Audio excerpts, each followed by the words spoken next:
teenage doll is not a pretty picture. It can't be pretty and still be true, packed with shocking realities of what is happening today. In your city, your town, your neighborhood, thousands of young girls are becoming teenage dolls. So after all these years of playing footsie, you finally decided to play ball. Poor little Janet.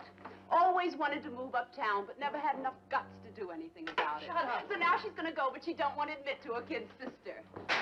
Girls who learn the naked facts of life too young, too soon, and the hard way. Hellcats in tight pants, running in packs, hunting down any girl who dares defy their jungle code. Just clue me in on what happened. How, when, and why. You said I could always come to you anytime, Val. That I was a new kind of girl for you, and that you'd fight the world for what was against me. Because the whole world is against me. I killed Nan Baker. We gotta get you out of town. Way out. Fear-ridden, girls become captives of teenage hoodlums. Thrill-hungry sensation seekers. You may as well get ready, doll, to make the whole scene.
And on this farm he had a chick, E-I-E-I-O.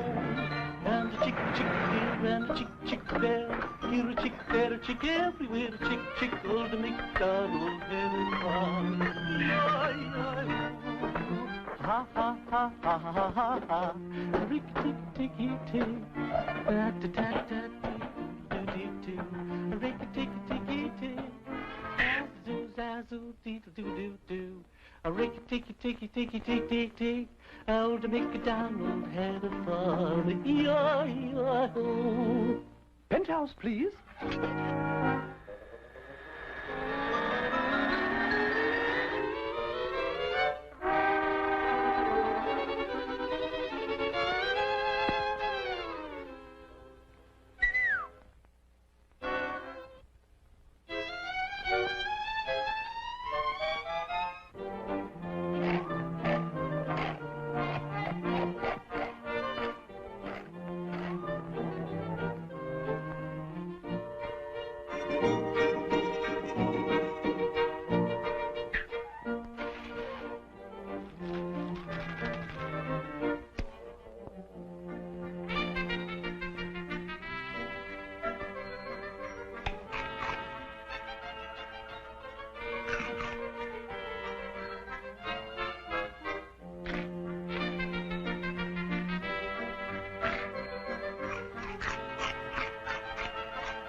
Oh, salt!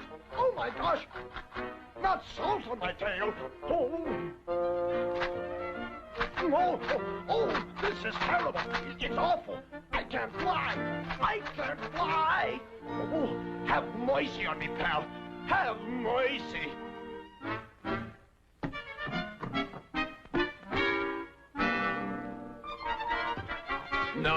No! You can't do this to me!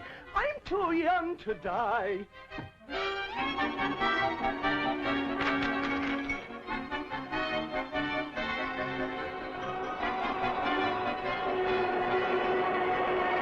I don't get it. Telegram for Joe Crow!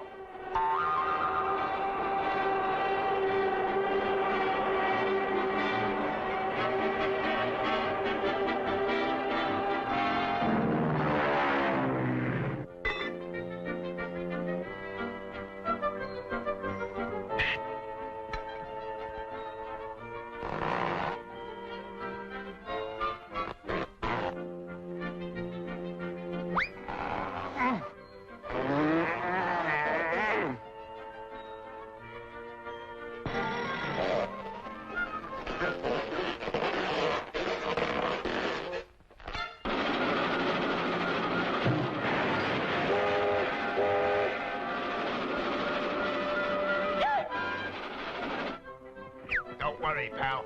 I'll save you.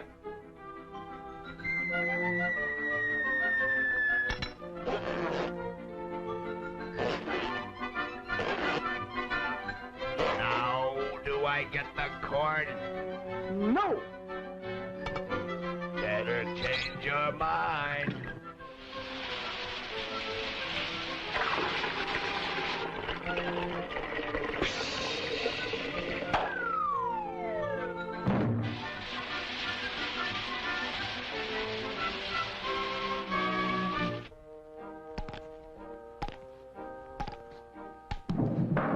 When I get my hands on that corn-craven raven, I'll tear him feather from gibbet skin. I'll break every feather in his wing. Now do I get that cord? Now do I get that cord? Now!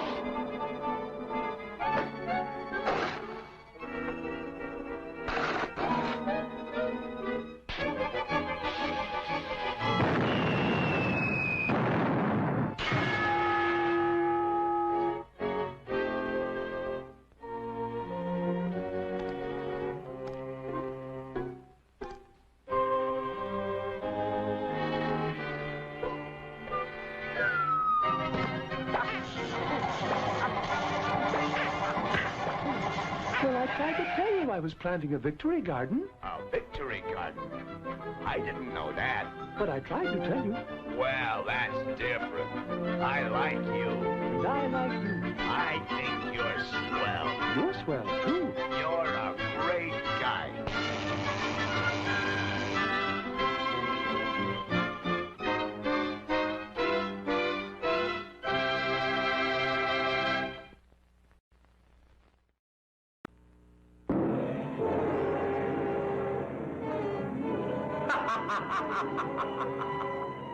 Unchain yourself from this world.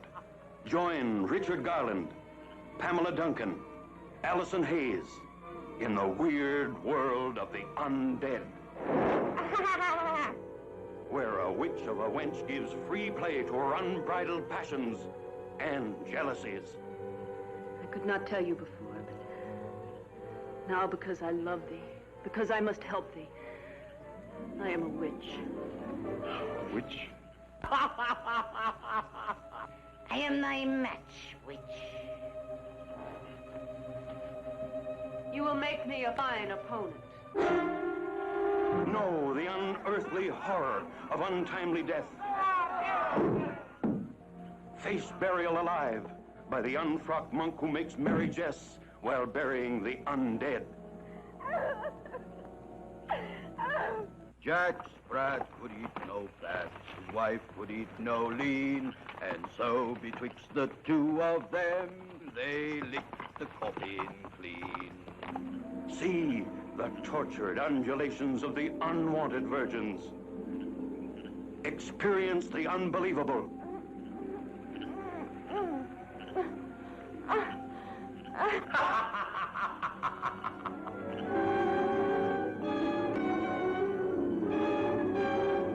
The undead.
Good evening, goblins and ghouls, and welcome to the Friday Night Scream Stream. I am your host, Spakenstein, joined, as always, by my very good friend, Mr. Evan Sink.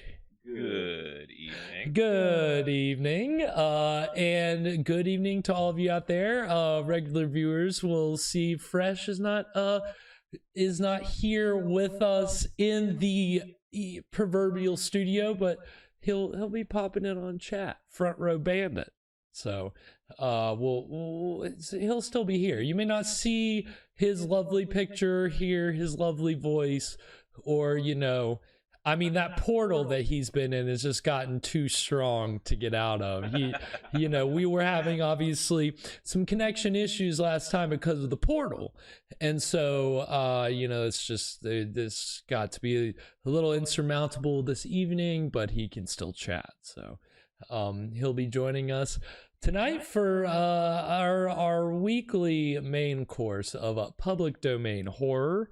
And we've got a real doozy tonight. This is a real one. This is a real one. This is one of the pinnacles of public domain horror movies. S-Sync's in the chat. What's up?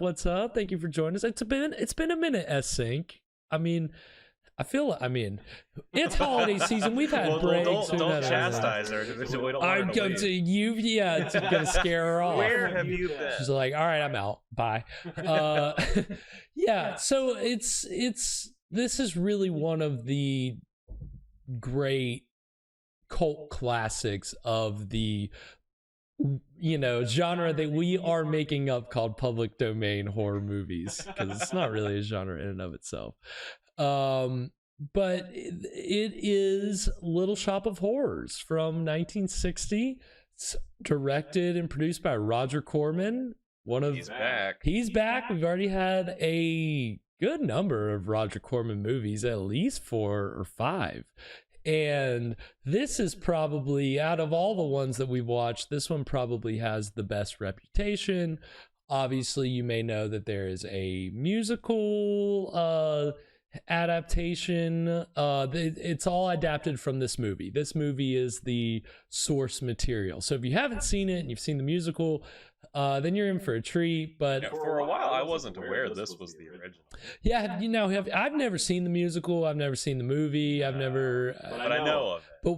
But yeah. So everybody knows. I think a lot of people. A lot of people may not know that it's the source material is a 1960 Roger Corman horror-comedy, and that's what we're getting into tonight. And we have seen Bucket of Blood, which was really the first, what he considered to be at the time, he felt like they were inventing the genre of horror comedy, black comedy, with Bucket of Blood. So this is kind of an extension of that. It's got the same screenwriter, Charles B. Griffith. And we're going to be talking a lot about him tonight, a lot about Corman, and getting into this is just a weird movie. It's they take a lot of big, weird, wild swings. It's just, if you saw Bucket of Blood, that's kind of almost a it's very much a satire of a specific subculture at the time. This is more broad farce, this over the top ridiculous, like what is happening? And I think that's why it's got this cult reputation, and why, you know, it got the whole, you know, very much like Rocky Horror Picture Show, kind of a midnight movie reputation, playing on college campuses. So it's got a lot of cultural value that I'm excited to kind of unpack tonight. It's a fun movie. So yeah, and I mean, I feel like, you know, we're in the thick of the holiday season now. We'll be coming up on Christmas soon, and we'll be talking about our holiday plans at the end of tonight's episode, i.e. holiday special. My voice gave out there for a second. Yeah, it was a little Michael there. Yeah, it was a holiday special. Holiday. Well, Bee Gees, more like it. No, we're staying alive. Yeah, well, oh my gosh, we have to. You know, so we're bringing some holiday cheer with tonight's movie. Holla holiday cheer, because this is just a fun, kind of funny movie. And no, it was not intentional. My voice literally gave out. See, now if you just hadn't said anything, right? No, I could have just moonwalked it off, and I would have been fine. But no, I'm honest about my mistakes. So yeah, I would never lie about taking on Michael. No, absolutely not. If I'm making a Michael Jackson, if I'm doing an impression, it's gonna be with context, and you'll know, and you'll know. My Michael. You'll definitely know. Yeah, if I was doing Michael Jackson impression, you would know, but I'm not. No impressions tonight. Yeah, so some holiday cheer. You know, it certainly hadn't, you know, where we're at. It's kind of, the weather's always weird and wacky around this time of the year. Very Gray, and winter is setting in. Kind of warm some days, but then really cold other times, and so it's just kind of, it's a weird time. So, you know, it can be kind of hard to get in the holiday spirit. So even though this movie doesn't really take place in a distinct, you know, time of year, it's certainly not Christmas time, I think there's, you know, I think in a way it helps raise the spirits around this time of year. So I'm excited for it. As always, Evan brings us a wonderful cocktail to pair with the evening's film in a little segment which we call... What were you drinking? What are we drinking tonight, Evan? Tonight we are drinking the Venus Flytrap. So we've got a real movie, and we've got a real drink this week. The past few weeks, you know, I've been having some fun with it. And testing Garrett's patience. But this week we've got a real one. This is made with lime juice, triple sec, tequila, and melon liqueur. So this is kind of a melon margarita. Right. And if I'm gonna have a margarita, might as well just have a pitcher. Get a pitcher, get some ice. Gotta be frozen margarita. Which again, as we said, it's the holiday season, but there's something to a melon, putting a melon in this margarita that gives it a little bit of a kind of a festive-y. Yeah, well, it's green, right? It's green. If you've ever seen, I'd never tried melon liqueur until we got it for. What did we drink that for? What? The Gila Monster. Gila Monster, I picked some up for that, and honestly, I'm into it. I really like it. It's got this. It's kind of a bouquet. It's a little strong. It is a little for strong. my taste. That was the thing when we had that drink. Like I did enjoy that cocktail, but that was what I noted about, because I'd never had. I think that called for like what, Midori? It's just melon liqueur, but I don't think I'd ever really had melon liqueur before. So when I had that, I was like, whoa, okay, that is very strong. So But I think in this context with tequila, which is, you know, very strong liquor in and of itself, I think bringing in the triple sec, other things, I think it's like going to be a really delicious cocktail. So I am very excited for this. Well, that's good. I was going to say, we might want to mix it up when we get into the, get into the second half of that picture that Evans whipped up for us, because I forgot to pour. I bet you a lot of the liquor went to the bottom. So the second, I guarantee you, the second drink is going to be sitting for a minute. You're probably right. A lot stronger than the first drink. Well, but I'm still very excited. It looks great. It's kind green. of, it's very green. So it looks like a Halloween drink. It does. It does. I mean, and the skull glasses definitely make it look like more of a Halloween drink. But I think that the glass is good for all times of year. I think it's festive any time of the year. It's Halloween somewhere. Yeah, it's Halloween somewhere. Well, I think this looks delicious. Got a good aroma. It's got that bouquet, man. Got that bouquet.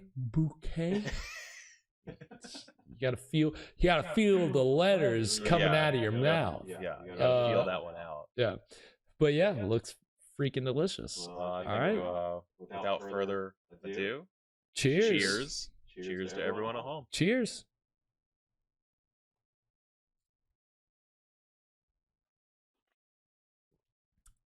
That's good. That's good.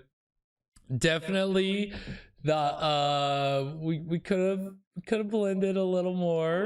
I mean, when we get that second. Yeah, when we get to a good place, we'll maybe do. But it's pretty good. I feel like I need a straw. I know. I was thinking the same God thing. damn it! I need a straw, but I mean, it's all right. That ice will give you something to chew on. So during the whole first bit of the movie, you're just hearing crunching. That's us just crunching ice. Us crunching the ice. If you don't have any popcorn at home, this is perfect. You can just chew your drink during the movie. You know what? Maybe that's what we need during this show. Is we need popcorn, man. That's what this show is missing, dude. That's the missing ingredient. I've got some popcorn downstairs, man. Let's pause the show. Everybody, hold on. We gotta go down. We gotta get the popcorn pop. No, I'm just kidding. Well, maybe during the break. I don't know if I have that much time, but if I do, might try to pop a little popcorn. Because I don't know, there's something about this cocktail that's like, I feel like there's a sweetness, but there's a tartness to it that I feel like I need something more savory. Like I need to be eaten like a little bit of. Was it Fresh that was telling the story about going shopping and the place was serving popcorn, and didn't he talk about that on the mini-sode this past week? That sounds familiar. He went to that store. It wasn't Tractor Supply, but it was what was it? Rural King, which we've talked about, especially in our earlier seasons, how difficult it can be to pronounce the word horror. But I think rural is right about the same place as far as difficult in pronunciation. Yeah, I don't remember when we were talking about that, but that place has an excellent business model. More places need to. Maybe we talked about this after the show. But maybe it was after the show. I don't know why I thought it was on the show. Any store that gives you something to eat while you're shopping, right? That's a great idea. We've been losing ground to online shopping for years. This is what's going to do it. You want to bring people back, at real live people in your stores. You have the popcorn machine right there at the front of the store. The smell alone will bring people in. That's all you need.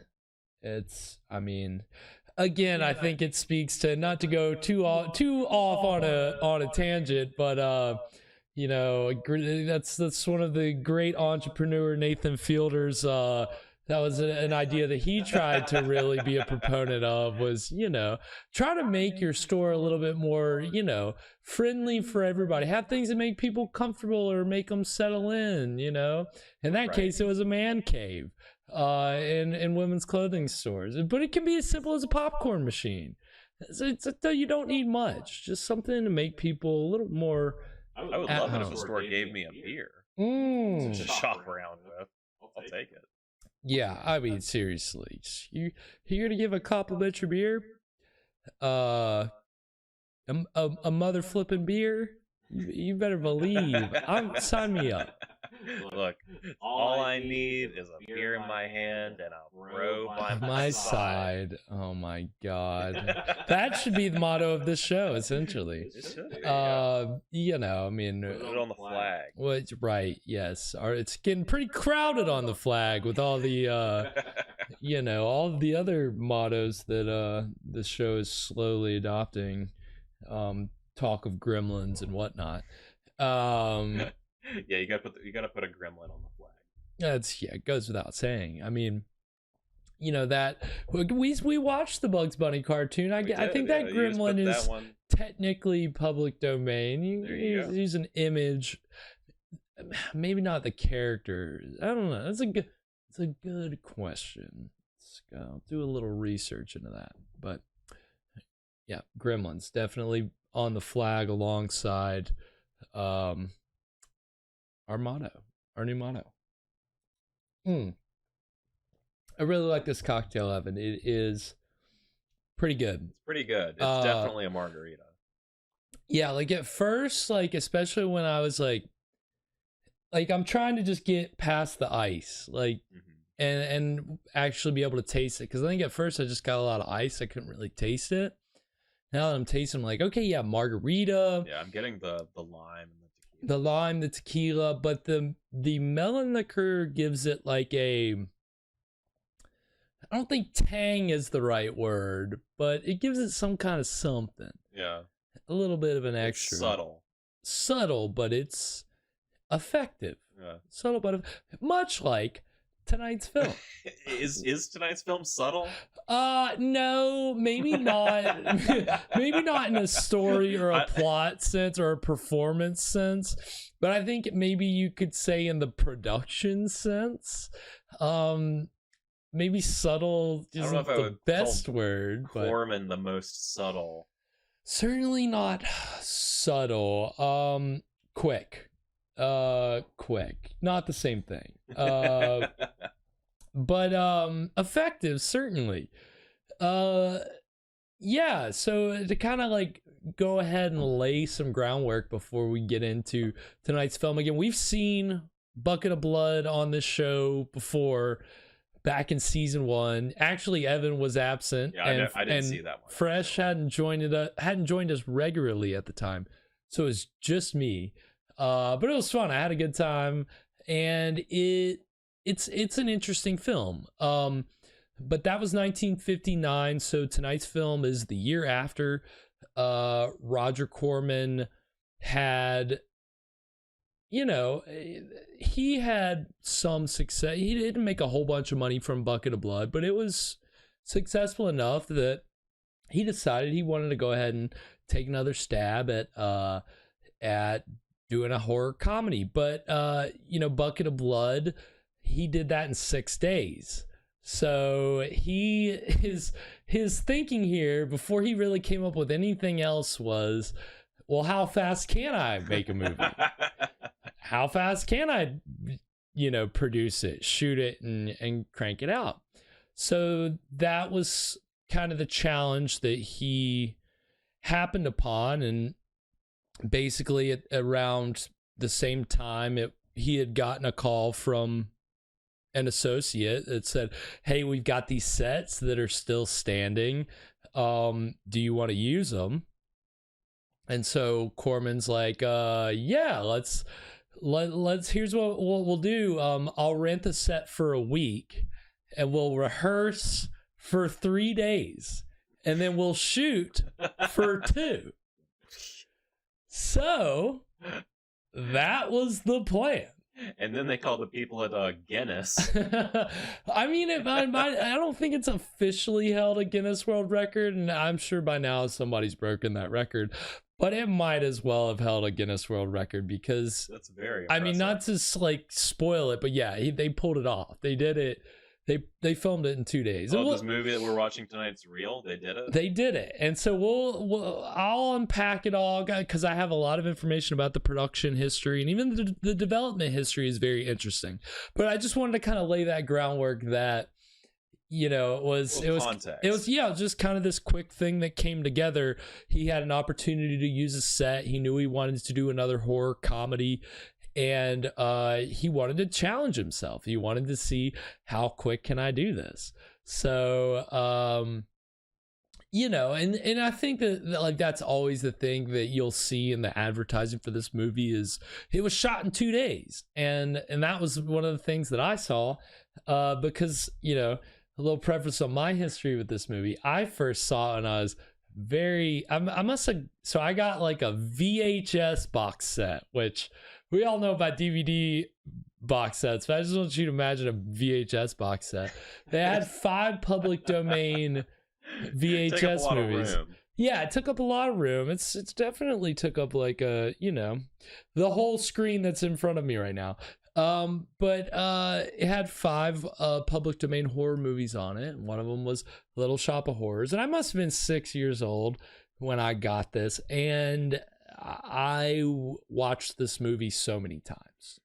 So many freaking times. But on the back of the box, it said, that's one of the things on the blurb on the back of the box. Just 2 days. I filmed in just 2 days. So that was always the thing that stuck out to me. But it's interesting that they rehearsed for 3. And that was, you know, but there was a lot that Roger Corman had done building up to this that got him ready for this opportunity, is what we'll call it. So we'll unpack it all. It's really, it's all very interesting.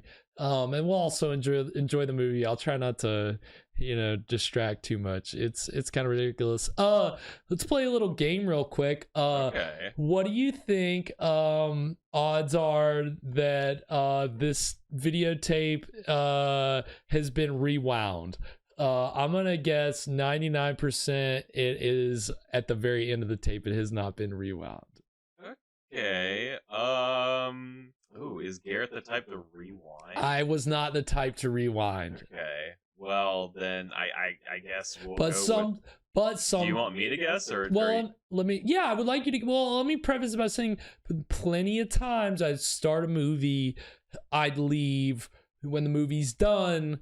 The VHS player, and for all those kids who don't know how VHS players used to work back in the days, when the tape gets, what is that, a cassette? When the cassette gets to the end, the VHS player stops and rewinds it. So that also happened plenty of times too. So there's a very good possibility that it's been rewound. But what do you want to take? I'm gonna go with no. I don't think it's rewound. Don't think it's rewound. Okay. So we had some good bet, but we don't, I can't think of any good stakes in the moment. I'm not shaving my mustache off on camera. It's not on the table. All right, let's see. Yep. Well, actually, it's like midway. Oh, okay. It's not all the way to the. Oh, wait, no, it is. It's just a short It's just a short tape. Okay.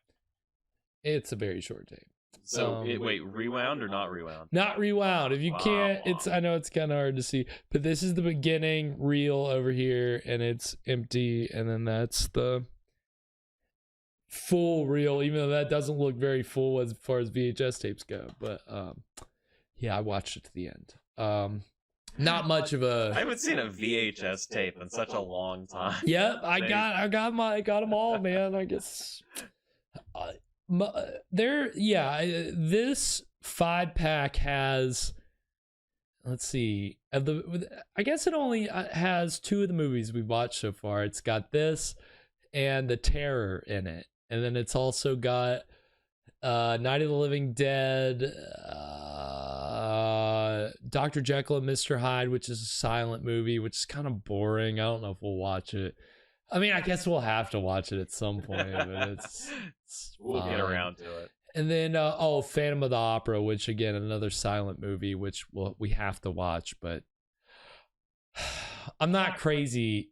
The silent movies are good. I'm not going, like, let me rephrase that. There are good silent movies, and these horror movies that are silent definitely have some respectable aspects, but they are also a slog to get through sometimes. Especially when they're the longest movies that we watch on this show. Yeah. And then you get a movie like tonight's it's 70 minutes. It's an hour 10. So it's a, short movie. But it's fun. It's, again, these Roger Corman movies, quick pace. But when I was a kid, I watched this movie so many times. I really enjoyed it. Although I think there was probably a lot of things that went over my head that I haven't seen it in a long time. I don't think I've really watched it. Like a lot of these movies I have gone back and rewatched even in the past 5 years, 6 years. This is a movie that I haven't revisited in over a decade, that I watched a whole bunch as a kid. So I'm interested. Let me ask, how sexy is this movie? Roger Corman, he can go sexy sometimes. He can go sexy, certainly, and I mean, there's a prostitute in this movie. They don't bang the plant. No seed spilling in that sense. No, there's nothing like that. It's just a good old fashioned prostitute. Good old fashioned streetwalker. Again, yeah, I think even Bucket of Blood got a little more. Like, I think in Bucket of Blood there's a bit where there's like a nude model and he strangles her or something. In this, there's nothing like that. So when you were a kid, but when I was a kid, there's no way that I knew it was a prostitute. Okay. Like that was, I think I read it in my research for this, like, or maybe I saw in the cast like prostitute, and I was like, yeah, I definitely didn't register that as a kid. Right. Yeah.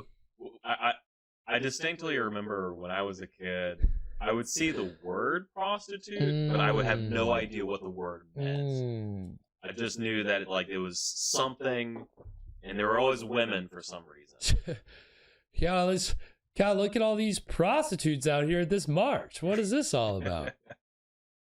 Oh, I just thought it was a synonym for women. I didn't understand. Yeah, it's funny. Yeah, I mean, I don't know if they, again, I don't know if there's any. There's a lot of kind of like slang and things in this movie. 1960s. So slang. I will say it takes place on Skid Row. I definitely didn't register what Skid Row was at that time. Yeah,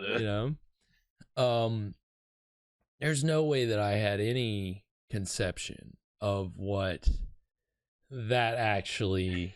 Which even at that time, and we'll get into. What was Skid Row even like in 1960? Pretty similar to how it is now as far as reputation goes. And there's some interesting production information that it just kind of outlines that. It's like, okay, it was obviously not easy to go out to Skid Row and film because even then it had a reputation, but they did it. Unless you're filming bum fights. Well, we'll get into that. They certainly, they had a lot of bums at their disposal, and I don't use that word. That's the word that the filmmakers use in their recounting of the production history of this movie. They say bums and winos. Those are not my words. Those are their words. Charles B. Griffith and Mel Wells, they're both dead, so they can't answer for those words, but I'm not answering them for them either. So they could have called them worse. That's true. It really could have been worse. So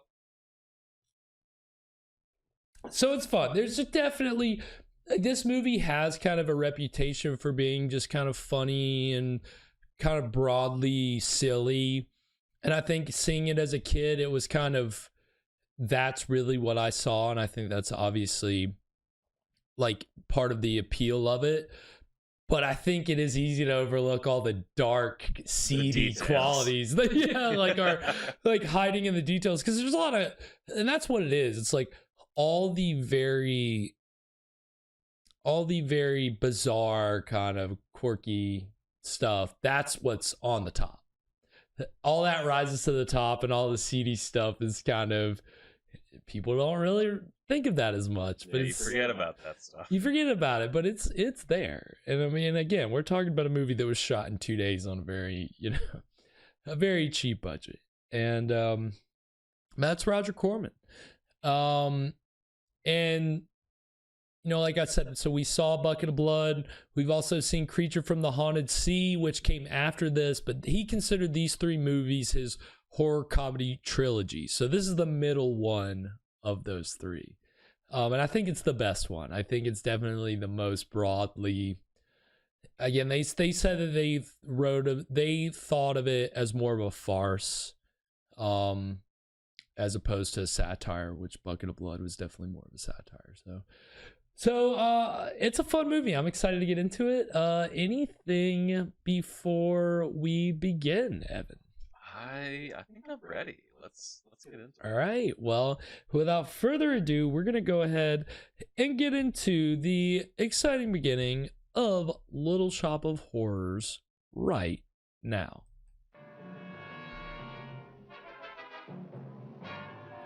And sorry, go ahead. So one thing I noticed, or I think I noticed, this one is the only one that is the Little Shop of Horrors. I think the other ones are just Little Shop of Horrors. We'll see with these credits. That's a good question. Everybody knows about, but that nobody wants to see. Where the tragedies are deeper, the ecstasy's wilder, and the crime rate consistently higher than anywhere else. Skid Row, my beat. I think you're right. Yes, the Little Shop of Horrors. Yes, Evan's right. Evan's correct. Good attention to detail there, Evan. The is important. Yeah, I noticed my articles. That's good, because I don't think I've been making that distinction. But yeah, so that voiceover there, we'll get some voiceover from time to time. It's kind of making fun of Dragnet, which was a popular show, which is, about detectives and... Was it Jack Nicholson? Yes, Jack Nicholson is in this. So there's a whole other part of this movie is called Appeal, and the character he plays is absolutely, and what he does is absolutely bonkers. It's like, and there's a whole story behind that.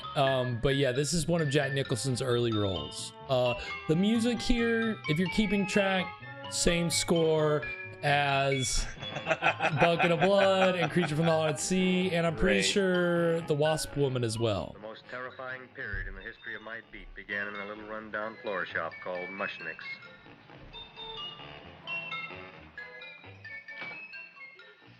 Good morning, Mrs. Shiva. How's things today? The same as usual, Mr. Mushnick. My sister's nephew Stanley died in Little Rock, Arkansas. Oh, what happened? He got blown up. Who knows how? That's nice. Well, you would like, maybe as usual, some flowers for What? the funeral. That sign in the background say? Wait, which one? Not that one. Not that one. The I other thought one. possibly, because I always give to you all my funeral business, maybe you should possibly give to me a little cut rate. Look on me, Mrs. Shiva. What am I, a philatelist? I sell on Skid Row nothing but cheap carnations. And I should give you a cut rate. I can't even afford water for the flowers. To my throat, I would be giving a cut. I dreamt I dwelt in marble. Yeah, how many flowers do you sell on Skid Row? Get up from the back! He does good business. Excuse me, Mrs. Shiva, that's Seymour. He's a nice boy. Why don't you let him see? What, see? Look, here I got a new customer. Brand new in the yellow vest. I should let the cleanup boy, but I can't even afford chase him out right away.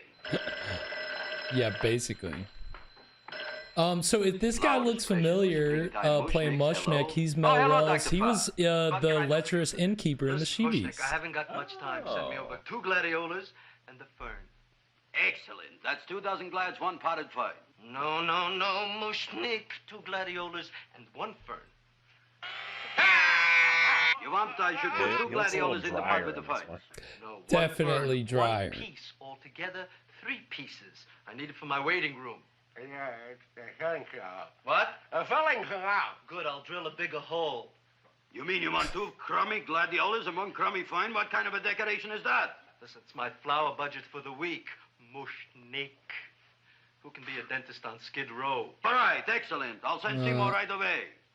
Everybody's just bitching about how hard it is to have a business on Skid Row. My goodness. Now you are going to get it. Oh, you are going to get it. Oh my god. Yeah, this dentist scared the crap out of me as a kid. Wow, sheesh. Seymour Krellboyne? No, Mrs. Shiver, we were talking from the funeral flowers. What the little...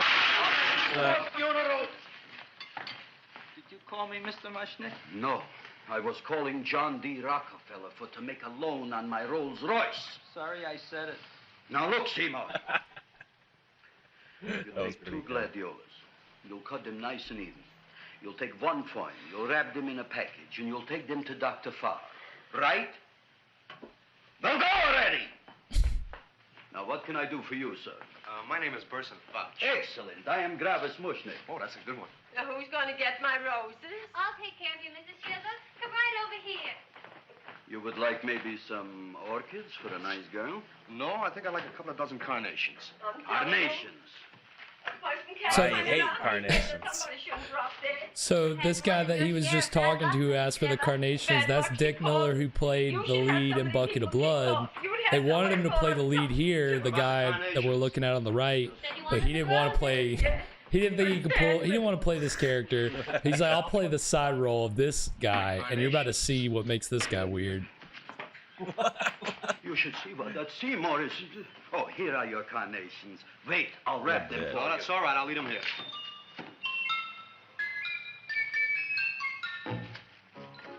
Why not? Of course. What else? They are all right? Well, I've had better. Well, this is a small shop. Well, that's okay. You know, those big places, they're full of pretty flowers, expensive flowers. This is a farce. You raise them for looks and smell, you're bound to lose some food value. I like to eat these little out-of-the-way places. Such a thing, eating flowers. Look, don't knock it until you try it, huh? So he didn't want to play Seymour, but he's like, I'll play the guy who's eating flowers. Yeah, I can This get is my, what I can wrap my trying head to around tell this you guy. before. Look on him, everybody. Look at the quality of his work. I ask you, when I fired him, where is he going to get such another good job? You mean I'm fired? No, I'm electing you president from the United States. Yes, you are fired. Gravis, Got you him. can't do that. That was a burn. I didn't mean it. You didn't mean it. You never mean it. You didn't mean it the time you put up the bouquet with the get well card in the funeral parlor and sent the black lilies to the old lady in the hospital. You didn't mean it. But this time, I, Gravis Mushnik, mean it. He means it. But gee, Mr. Mushnik, don't I always try to do what's right? And I'm crazy about flowers. I like flowers almost as much as Audrey does. Excellent, you're fired.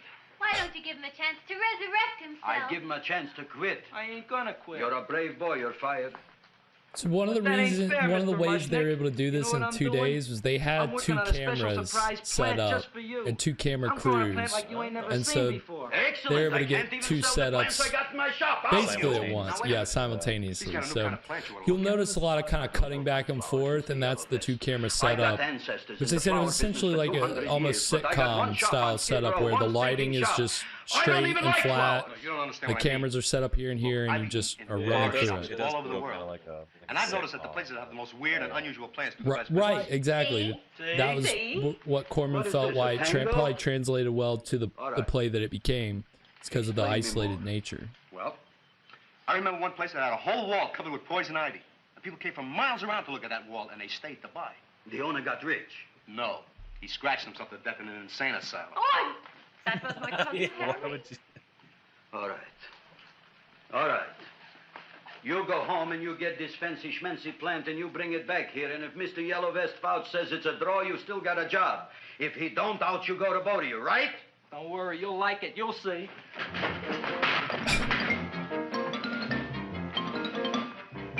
And he's Seymour. This is our protagonist, like more or less, even though he's kind of realize he's not necessarily a good guy, but it's a more sympathetic role than the character in Bucket of Blood.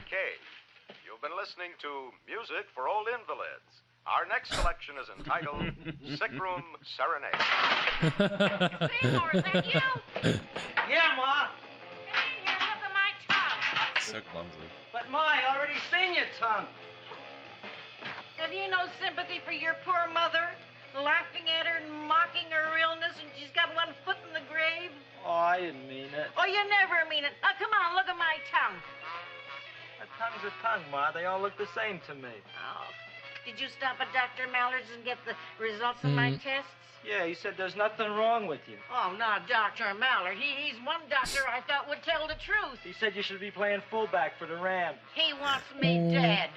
I'll bet he's assistant coroner. Ma, I gotta go. And I know I've got my goiter's coming back. I can feel it every morning after breakfast. Yeah, that's when you take those great pictures.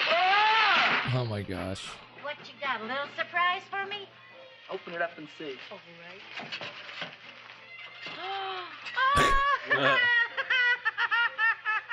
Dr. Slurp Saddle's famous tonic.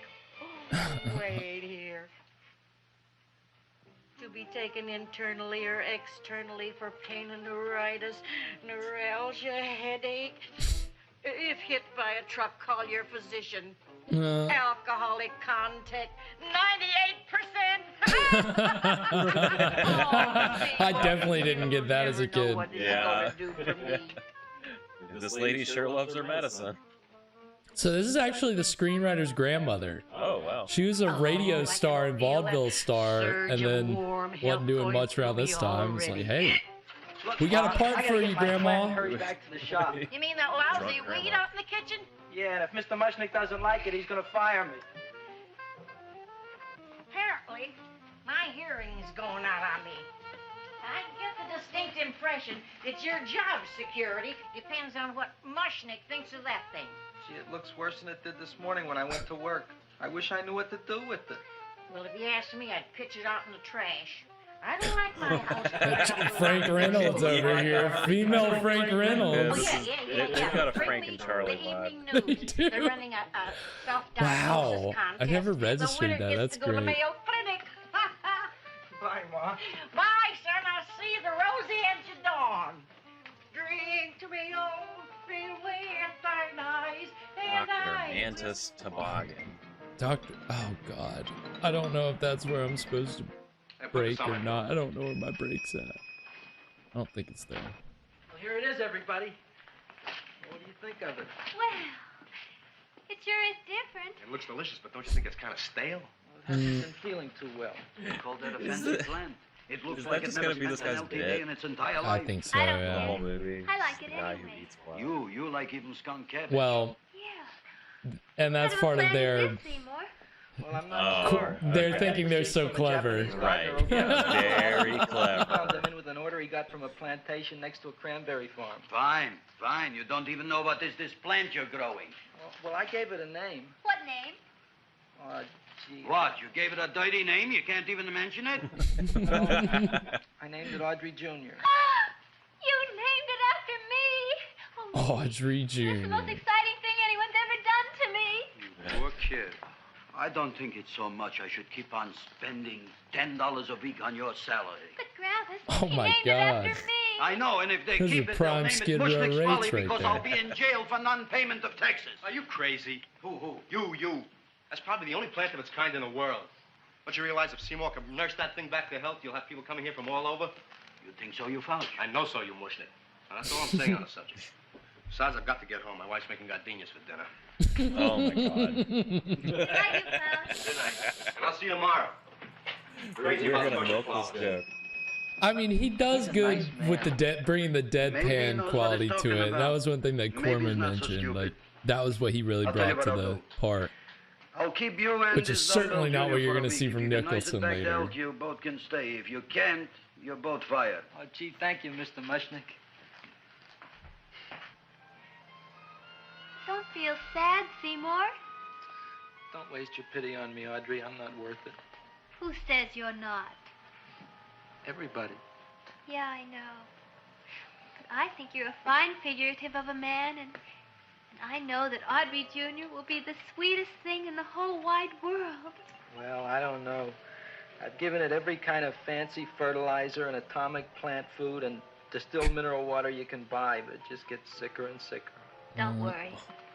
You're going to be another Luther Yeah, I Glendale. believe he said atomic plant. Yes, the thing's irradiated. No wonder night, it's so poorly. Night, Audrey. Yeah, that might be the source of your problems there, Seymour.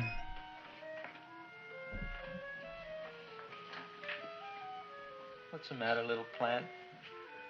Haven't I done everything I could for you? Where did I goof? You're the first little plant I ever tried to grow, and if you die, I don't know what I'll do. Please don't die.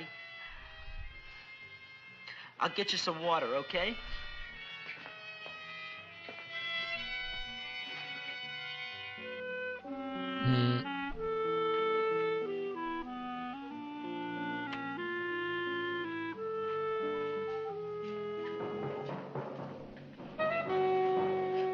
Oh, gee. You opened up just like you do every night at sunset. I wish I knew how to make you grow. Here, let me move this out of your way so you can breathe. Ow! Ow, ow, ow, ow! Hey, what happened? How come you woke up? Blood? You like blood? Oh, you must be kidding. Well, we'll see. Oof. You don't know what I'm doing for you. Ow!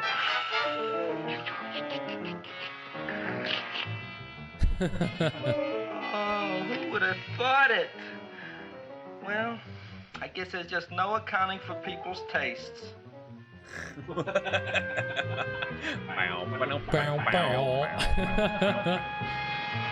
Look on the fantastic new plant. My boy. You're the most magnanimous person in the whole world. Isn't he beautiful? Isn't he delicious? Isn't he got the $2 raise? What happened to your fingers? Bee stings. So how come I'm all of a sudden so wonderful? 5 bees, one for each finger? 10 bees. Did you say I was getting a $2 raise? Correct, my very excellent Seymour. 10 bees. What did I do now? But you know what you did? 10 bees. Oh, Can't get boy, over that. Look at that. It grew. It's almost a foot long. Isn't it empirical? It grows like a cold sore from the lip. Oh, hello, young pretty ladies. What can Gravis Mushnik do for you? Well, we saw your sign outside. About the Audrey Jr. So we thought we'd come in and take a look. Well, give a look. That makes 4 people a day who've come in just to look at it. Oh, Dick, Shirley. Is that just too much? Oh, what kind of plant is it? It's an Audrey Jr. Where was it you got in trouble with 10 bees? Well, is that all? I mean, doesn't it have a scientific Can't name? drop that bee But thing. who could denounce it? You would like maybe to buy something. Well, we don't have any money, except $2,000.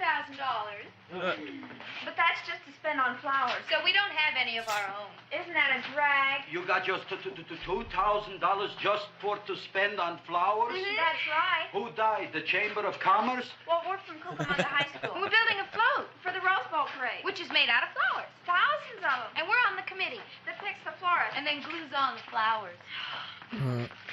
Gee, that sure is a mad plant. Wow, yeah. Seymour here invented it. He did. Thousands of flowers. Girls, please don't damage the horticulturist. Tell me, how come you don't buy all Ladies these go wild thousands for of all flowers from Gravis? Oh, they do. My Who flowers knew? got something the others don't. What's that? They're cheap. Well, gee, if your shop is good enough to develop the Audrey Jr., I guess it can get us everything we need. Yeah, we'll talk it over with the rest of the committee. Well, we Excellent. gotta run now. Bye, all. Bye, Seymour. Bye. Bye, girls. A son. A son. Look, Audrey. I got a son. Oh, gee, Mr. Mushnick. What, Mr. Mushnick? I don't want you should call me Mr. Mushnick anymore. I want you should call me Dad. Okay, Dad. Seymour Krellboyne, come over here, my son. I want to talk on you about the future. Look on this fly trap. Look on it. Soon we got no more Skid Row. Fly trap. We will be rich, us.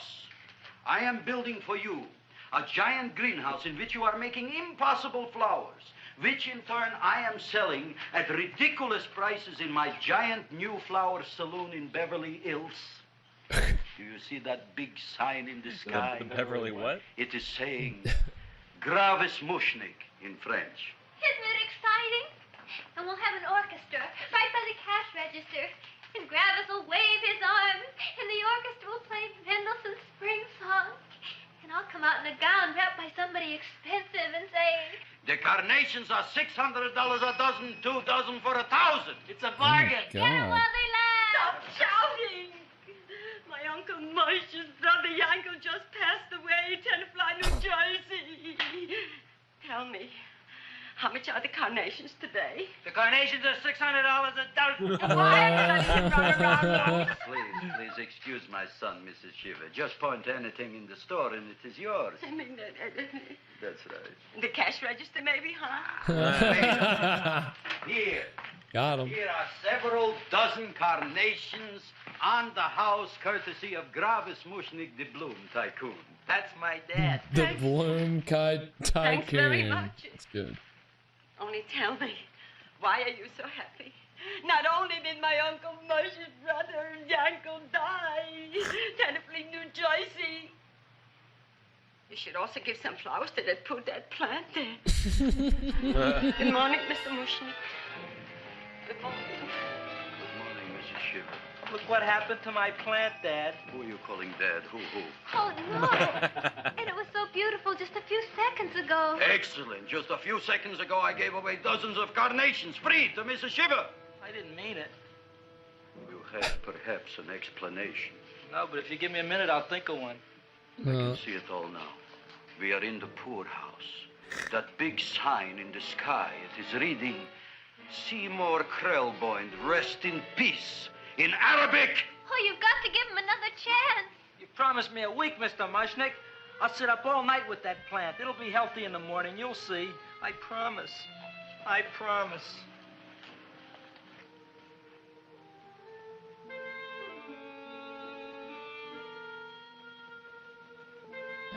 Oh, I was like,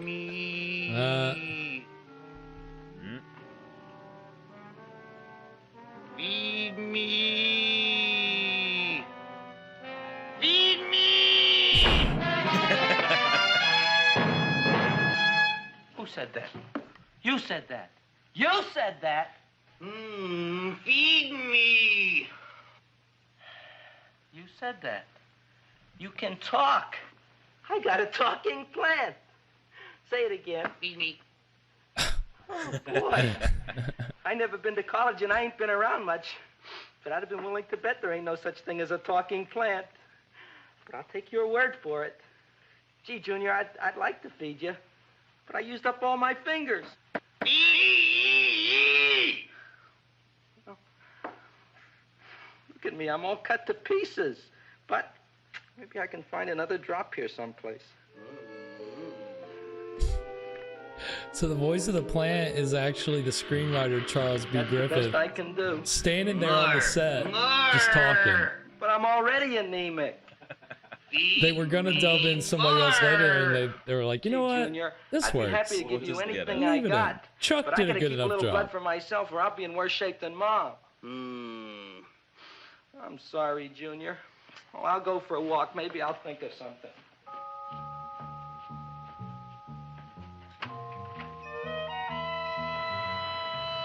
All right, that is going to take us to our first break. So I think so far it's pretty easy to see like the very broad comedy aspects. Right? This is charming so far. Yeah, I think that's actually a good word for it. It does have its own this kind of weird charm, oddball sense of charm to it. You know, the idea of Seymour kind of almost bumbling around in the slapstick style, just constantly tripping and falling. I mean, that's very, you know, it's just, it seems like they're just constantly trying to hit jokes wherever they can. So they, you know, it feels kind of airplane. Yeah. In a way. yeah, between obviously like the character Mushnick is meant to be, very much like comedic relief. Everything that he says, I think they call them malproperisms. I don't know how you say it, but I mean everything that he says is kind of like grammatically incorrect or kind of off, and that. So there's very exaggerated characters. Yeah, incredibly exaggerated. And it's funny that they didn't, they had all the time to work out this stuff in rehearsals. They weren't improvising during the shooting. They weren't like finding like the story or finding the characters or anything while they were shooting. They had it all worked out and they were just going. And this is very, I think we can see like, it seems just very like fast and very tight, but that wasn't, that was because they had planned it that way. It was like very planned. But the story definitely didn't like come together that way. It was kind of formulated very similar to the way that the Bucket of Blood story was spun up.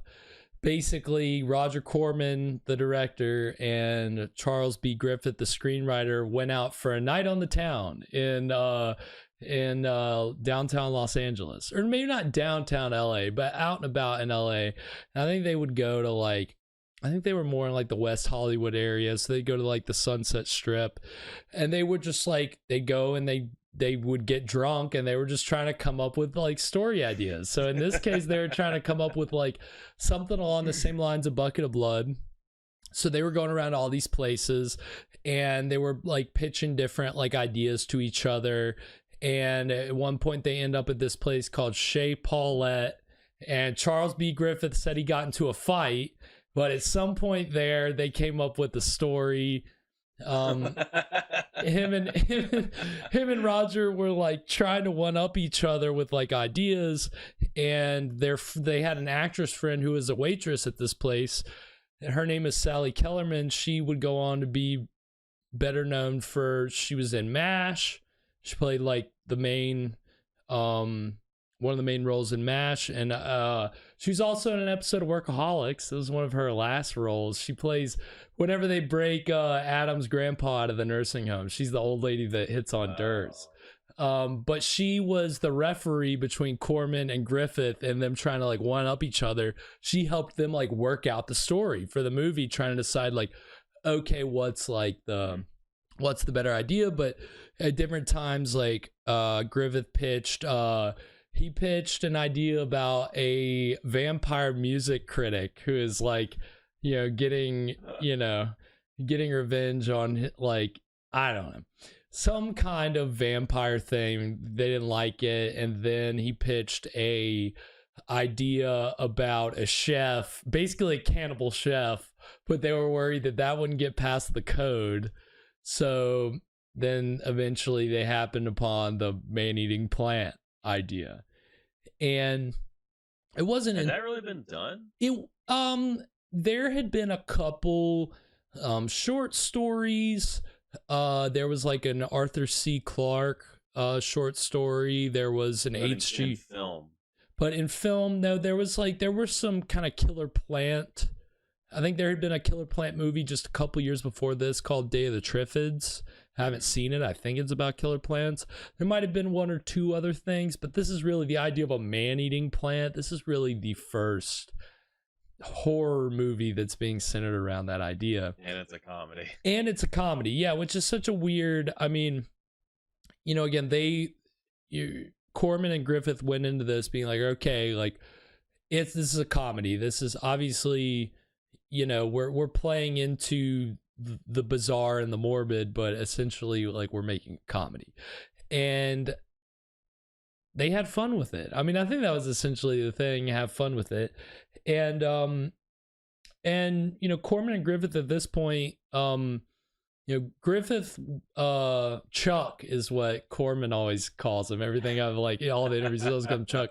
So I always want to call him Chuck, but they collaborated together like so many times before tonight's film. Again, Bucket of Blood, but all these other movies. One of the trailers that we're going to see at the break is for one of their first collaborations for a Western movie that they did called Gunslinger from 1956. And it's in color, and it looks ridiculous. I've never seen it. But that was one of the first things that they did together. And Corman hired Griffith a lot because Griffith was the kind of writer who could write really fast. Because again, his family, he said he came out of a radio family.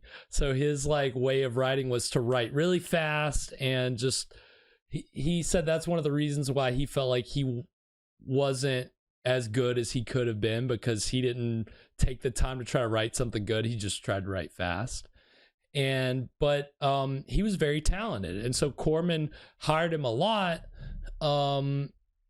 But they also kind of had a contentious relationship, and so when Corman started getting more money for other things like the Edgar Allan Poe movies, he went and hired Richard Matheson to write the scripts, because he just felt like, I don't know, there was a different quality level, and he had no problem telling Chuck that, but Chuck didn't appreciate that. So there's a little bit of like animosity, but at the same time, all throughout his career, anytime he was struggling, Charles B. Griffith knew he could always go to Corman for a job. So the second trailer we're going to see is for a movie that they did in 1966. Griffith wrote the script for, called The Wild Angels, and this invented the biker movie at the time, which or popularized the genre at the time. Because then biker movies were a huge thing. And this ended up being the most successful independent movie up to that point. It was insanely popular. He's really ahead of the curve, isn't he? Yeah, I mean, that's the thing about these trailers tonight. Like, it's funny that you see that they weren't just operating in the horror genre. And Charles B. Griffith as a writer and Corman as a director, they're doing Westerns. They're doing, they're doing biker movies. They're, all different kinds of exploitation, all different kinds of genre. But, and they did war movies together. And,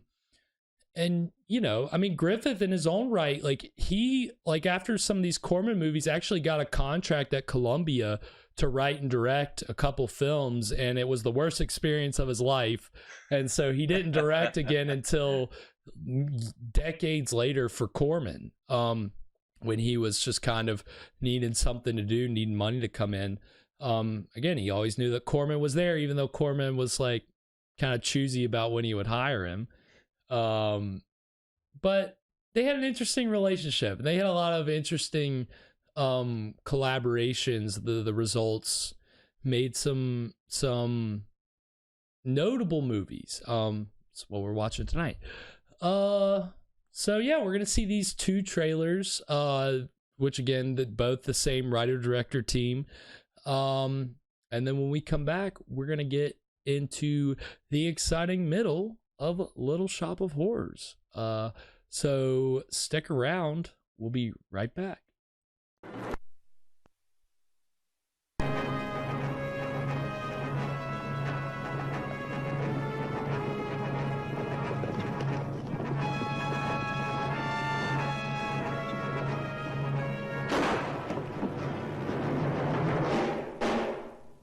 I'll make you a deal.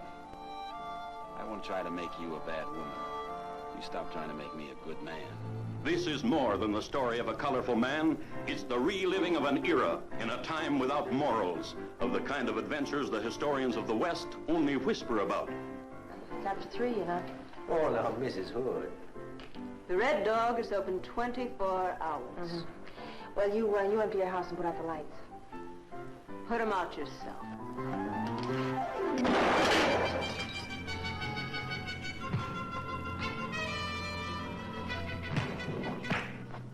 What's your business in Oracle? It's honest. How long is it going to take you to finish it up? I think I can finish in 5 days.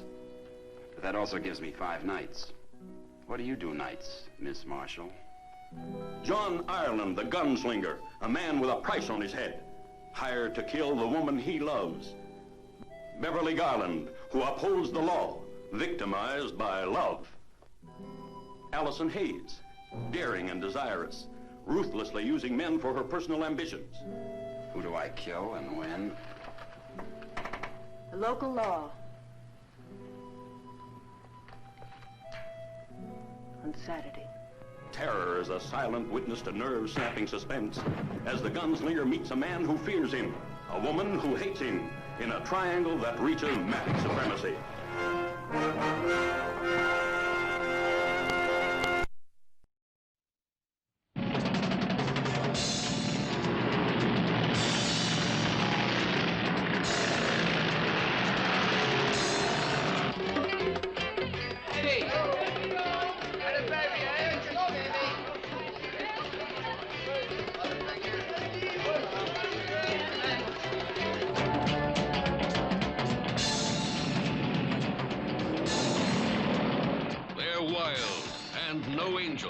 Law-defying, getting their kicks from violence and torture. The Wild Angels, starring Peter Fonda and Nancy Sinatra.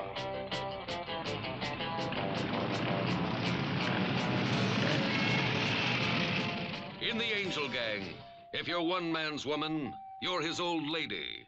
Well, because the way I used to be and all, you know, I just figured that you thought I... You talk too much. If you're a mama, you're every man's woman. All right, everybody. We race up to that end of the canyon. The first one gets Mama Monahan. I'm ready.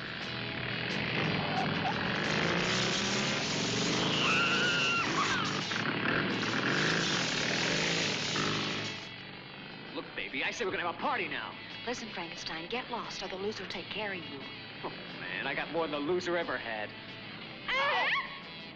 Oh, blues! These are the Aginners. Their emblems, those of the defeated, the despised. Their intimacies, a rape of decency. Their every enjoyment, a parody of pleasure.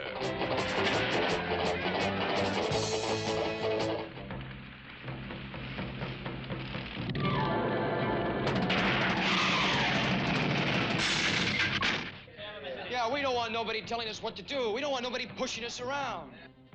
Just what is it that you want to do? We want to be free to ride our machines without being hassled by the man. And we want to get loaded. Oh, no, preach. Not children of God, but hell's angels. Ah, it's party time!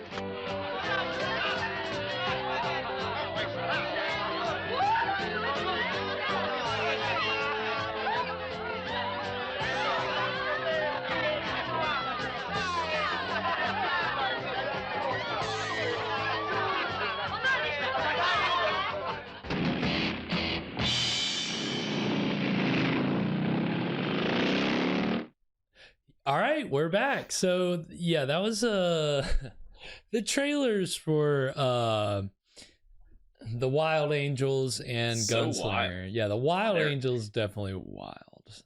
I love enjoying the joys of hell. The joys of hell. Yeah, it's I think I've tried to watch it before, but those biker movies have never really been my thing. Again, Wild Angels was the movie that kind of set it off, and then of course Easy Rider is the movie that's remembered as the biker movie that defined the counterculture movement of the late 60s. And it's Corman always felt kind of like ripped off because it's the same. The star of the trailer we just saw, the Wild Angels, Peter Fonda, he wrote or co-wrote and directed, I can't remember who did what, but Easy Rider with Dennis Hopper. And I think they had originally tried to make it with Roger, and then Roger was always kind of bitter that they didn't involve him in it because he's like, but I mean, it's just interesting the way that especially these guys, they were always trying to figure out what would make a great movie right at that moment, and they could make it really fast and they could get it out fast and with usually very We'll have this sensational. thing in the theater next week. Yeah, I mean, essentially, so like, I don't know the window between when this was released and when it was shot, but I mean, you got to think like he was churning out like 10 movies a year at this point, like 8 to 10, 7 to 10.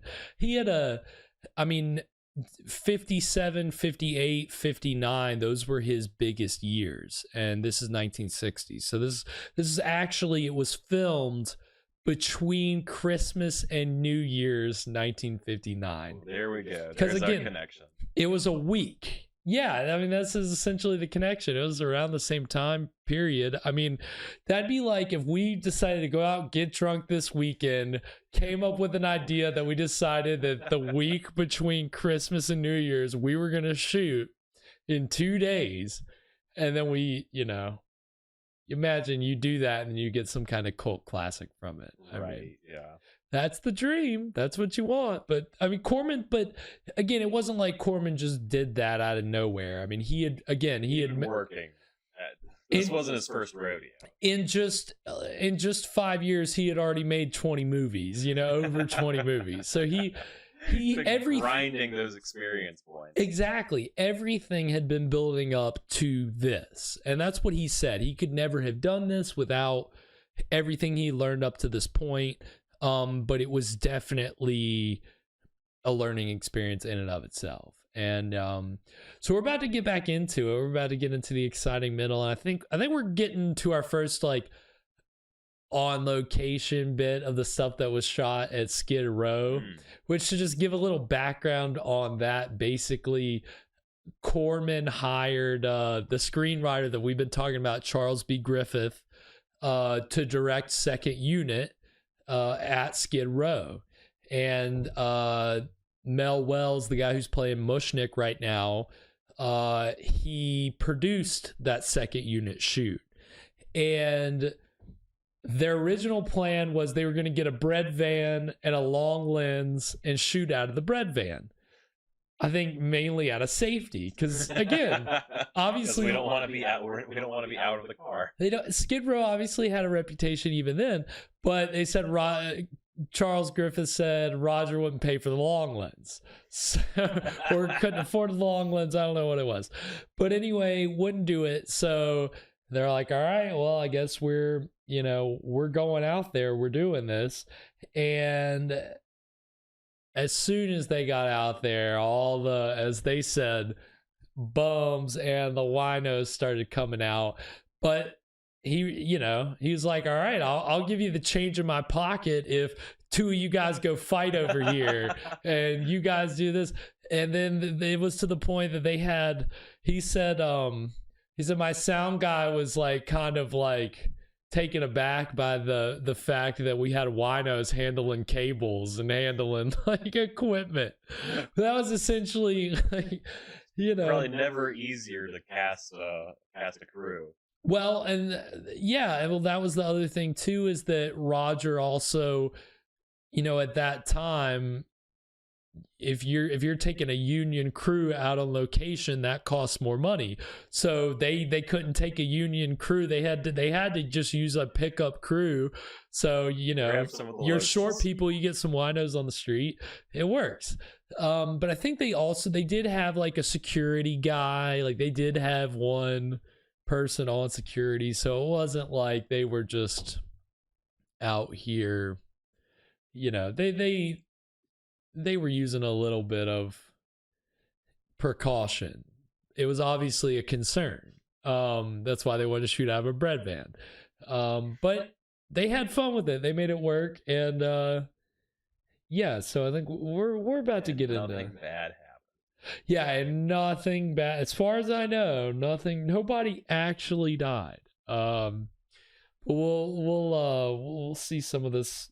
They did a lot of on location stuff. Corman realized that as much of the movie takes place in the plant shop, you got to be able to break up some of it.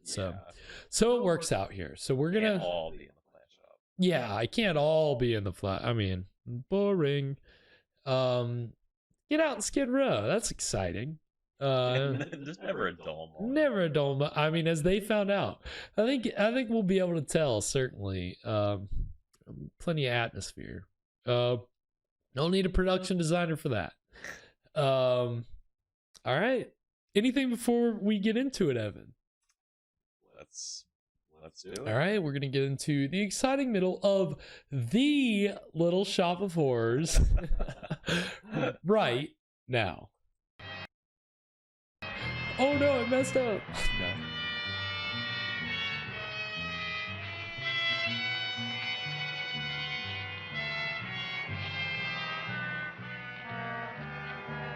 But yeah, I forgot they got this train yard too. You can throw rocks at trains. Oh, all the time.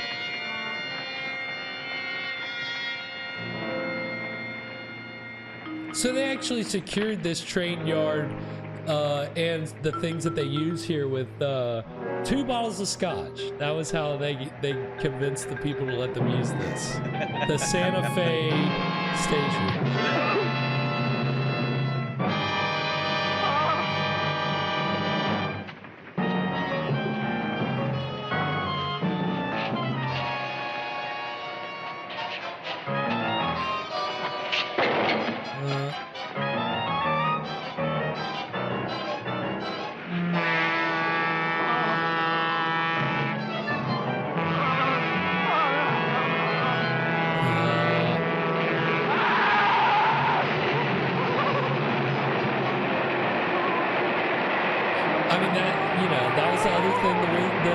Secured them was the train. Can you believe that? They got a train, the train yard, an engineer. They had to get like engineers and all these people to work it, but 2 bottles of scotch. Yeah, they really stretched that scotch pretty much. Really did.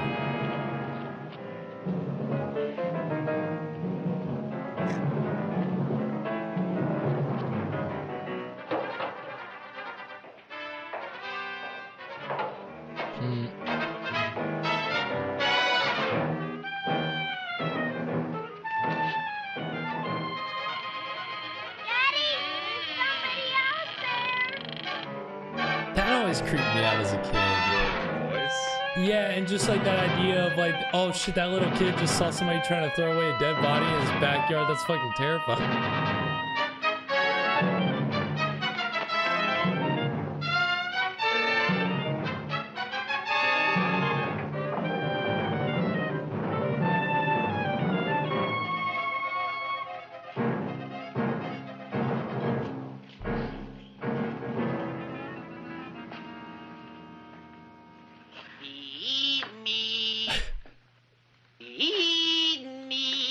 Chowhound. Don't bother me. I got problems of my own. Feed me. I'm sorry, pal. I'm fresh out of blood. Talk to somebody else. I'm hungry. I don't care what you are. Can't you see I'm knocked out? I just killed a man. I'm a murderer. You think it's fun to be a murderer? Yeah. You think it's fun to pull around a sack full of... That's basically like having kids. No, Junior. What kind of guy do you think I am? Let that be a lesson to you. Let that be a warning. Well, maybe just a snack. That's all it is. Feed me. Feed me. Right, yeah. If you ever accidentally eat someone, just eat that looks great. Right. They'll help you get rid of them. See, this is some early gore here, too, which is kind of wild. Now, that is what I call a salad. What do you call that salad? Cesarean. Well, before the next course, I think I'll have a nice cigar. All right? You would like maybe a cigar? You don't smoke cigars. What am I thinking about? Where are the matches? Oh, oi. You know what I found? What? I'm looking for the matches, and I found I left the money in the other suit. Here's your mock chicken legs. You don't have any money? Mock chicken legs. So what else is new? All right. I made a mistake. After all, a man is entitled. Go on, this is your story. I'll wait for the punch. Don't get smart with me, girlie. I'll have you know that in my shop in the cash register, I'm having the total day's receipts, which is summing up to more than $9. You'll bring the rest of the food, then I'll go to the shop and get the money. You're playing my favorite song. Now look here, Buster. One of you is going to go down right now and get the loot, while the other one stays here until the first one gets back, if you get what I mean. Oh, fine. In this fancy schmancy restaurant, you are holding hostages, right? All right. Excellent. You eat up, Audrey. I'll be back in a flash with the cash. Bye, Gravis. Started rap. Yeah, he's spitting bars. He's really ahead of the curve. Really.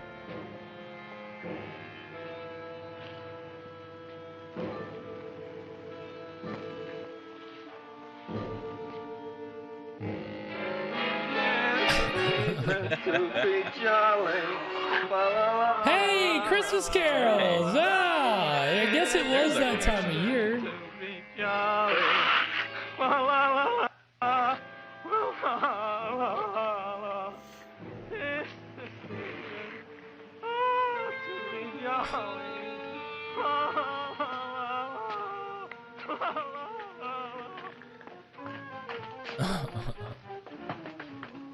You flush now, right? Bring me whiskey, rum, wine, gin, bourbon. What? Scotch, rye, tequila, sake, Manischewitz. Did you bring the money? Don't bug me with the money. I got to get drunk now. What's with him? Here, take it. Bring me anything. Bring me everything. Creme de mint. Everything you got. Okay. Gravis, what happened? Don't ask. You look like you've seen a ghost. Ghosts I could handle. Don't ask. Why don't you tell me? Maybe I could help you. Help you couldn't. Try and eat something. It'll calm your aggravation. In mine own shop. Audrey, you wouldn't believe it. I wish you'd break out and tell me. All right, I'll tell you tomorrow, right after I am telling the police. But Mushnick didn't come to the police. If he had, the voiceover we that haven't might have heard been the since finish of the beginning. unhappy story. It was not.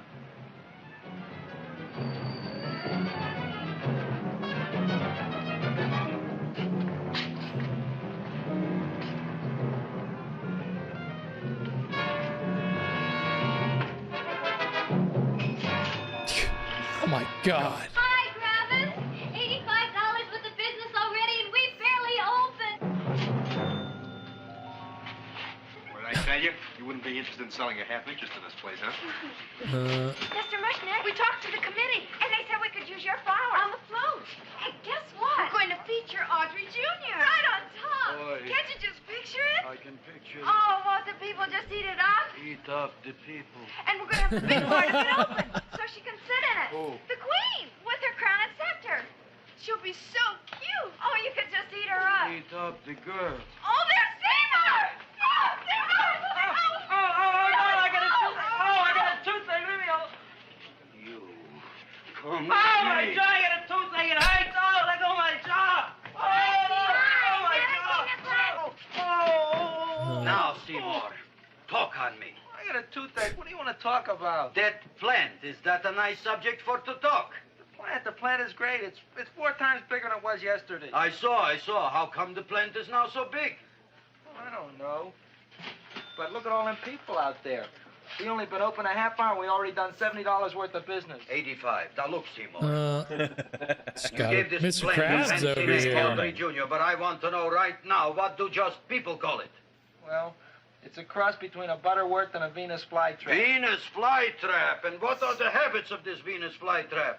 Well, the book says it eats insects. It eats them 3 times in its life, and then it's full grown. Excellent.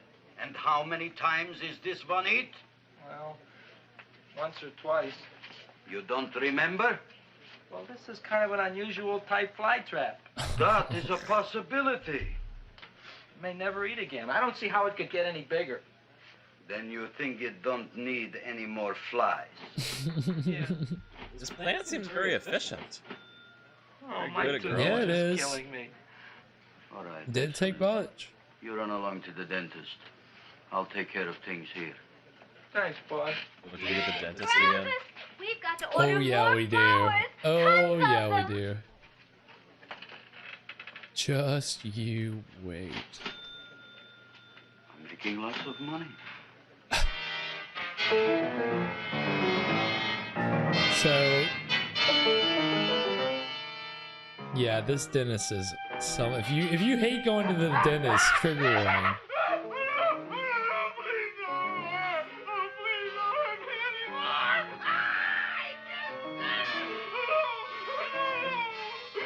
That'll teach you to keep your bill up to date, you deadbeat.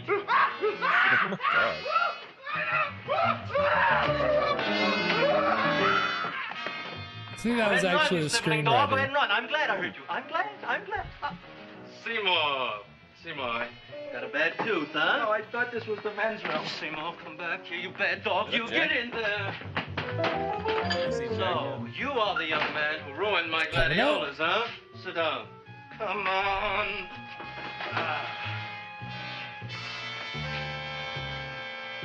Guess what? My tooth stopped hurting. Yes, I know. Shut up and open up.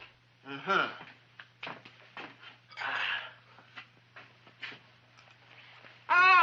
Does that hurt? Yeah! Good, you haven't felt anything yet. Uh-huh. It's just over here. Seymour, who was the dentist here, you or me? I'll find that tooth. Mm-hmm. Uh-huh. Look at that stalagmite. But don't worry, it's going to be an easy one, Seymour. I won't even use Novocaine. Oh, you broke the mirror in my mouth. Well, don't tell me about it, stupid. Just swallow it. All right, yes. Let's see now, Seymour. Let's see, I'll have this one, and that one, and I have to have this one, Seymour. It's only one tooth. Seymour, who is the dentist here, you or me? Are you practicing dentistry without a license? No. All right. Let's see. Oh, shit. Seymour, Seymour, don't be mad. Will you look at that, Seymour? I didn't know you were an elk. You know? What? I can't afford an assistant. So I get this ready instant mix. Doesn't last very long, but it tastes good. All right, Seymour. Oh, stay away from me. Seymour. You're trying to kill me. A duel. Aha. I would not have guessed this as a fight. No, that was definitely unexpected. Oh, there he is. Just a minute. Oh, yes. I see it is. So he's just been this You can from come in now. the get-go. Yes.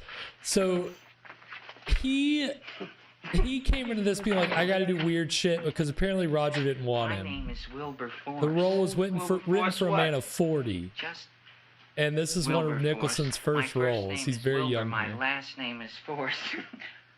I don't have a middle name. Well, you have an appointment, maybe? No, but you were very highly recommended to me by one of your patients, Mrs. S. Shiva. I do a lot of undertaking for her relatives. He's an Well, as you undertaker. can see, I have a customer now, and I'm all booked up for the rest of the day, so you'll have to come back tomorrow. Oh, I couldn't do that. I have 3 or 4 abscesses, a touch of pyorrhea, 9 or 10 cavities. I lost my pivot tooth, and I'm in terrible pain. Well, I can't help you today. Oh, that's all right. I'll just wait outside. He's just trying to be as weird. That's what his quote was. He was trying to do weird shit. As much weird shit as he Came could. to me with a large hole in his abdomen, caused by a fire poker used on him by his wife. He almost bled to death and gangrene had set in. I didn't give him much of a chance. There were other complications. The man had cancer, tuberculosis, leprosy, and a touch of the grip. I decided to operate. My patient just It's left. hilarious. You could come in now. The Joker. Oh, good. Basically, yeah. Can already see it. I didn't see the other man leave. Well, he went out the back door. You know, most people don't like to go to the dentist, but I rather enjoy it myself, don't you? I mean, there's a real feeling of growth, of progress when that old drill goes in. I mean, I'd almost rather go to the dentist than anywhere, wouldn't you? Yeah. Now, no Novocaine. It dulls the senses. This is gonna hurt you more than it is me. Oh, goody, goody, here it comes.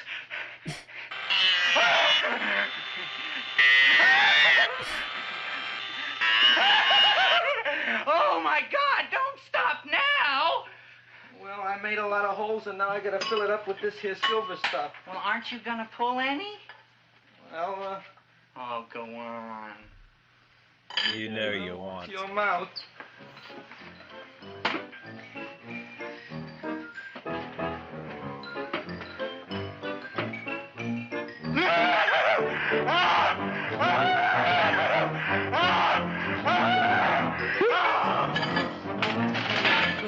Well, Doctor, So that was a blooper there. You saw the equipment starting to flip over. Apparently Roger jumped in, didn't even call cut, went and grabbed it, and that was, I think, what Nicholson was looking at there. Oh boy. That was it. That's all he's there for, was to play that weird little role. Oh, take it easy, Dracula. What do you think I'm carrying here? My dirty laundry? I don't know if they keep that character. They keep the dentist stuff, because I think Steve Martin plays the dentist. I'm coming already. Or no, I don't know. I don't know who plays the dentist. There's a bunch of people in that movie. Bill Murray's in it.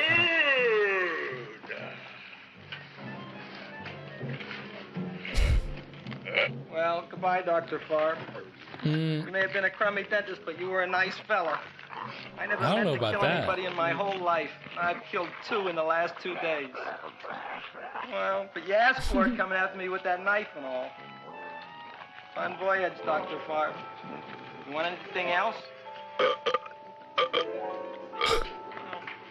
See you in the morning.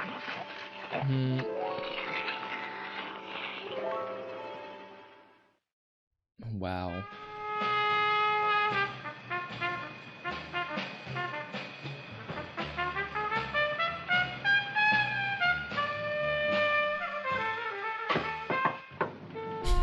Come in. It's me, Joe. Come on in, Frank. How's the wife, Frank? Not bad, Joe. Glad to hear it. The kids? Lost one yesterday. Lost one, eh? How'd that happen? Playing some matches. Well, those are breaks. Yeah, I guess so. Got a strange one here. Railroad people say they lost one of That the best is too ridiculous. That is too much. He's too Watching hard-boiled. refrigerator cars. He doesn't give a shit about this kid. Ice thieves. Oh, yeah, what happened? Don't know. Vanished. Blood on tracks. Clues? None. Anything else? Dennis. Barb. Yes. Missing. It's always one of these bits in these horror comedies. Skid Row. Somebody's Ideas? pointing the gun at themselves. None. Check it out. That was a Ritz Brothers bit. It would be Ritz Brothers. Now we are on the case. Officer Frank Stooley and me. My name is Fink. Frank Stooley. Sergeant Joe Fink. I'm a Fink.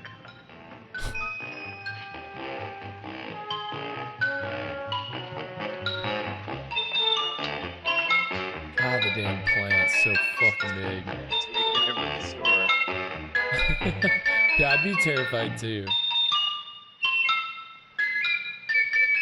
Morning, Mr. Mushnick. Oh, boy, look at that. Hi, everybody. Oh, my gosh. Ain't it something? It's monstrositous. Yeah. She's been using the most ridiculous words. It's. Gee, Audrey, you don't have to kiss me. Don't you like me to kiss you? Yeah, but you don't like to kiss me. Why shouldn't I? Nobody else ever did. Well, I do like to. You do? You really do? You like to kiss me? Sure I do.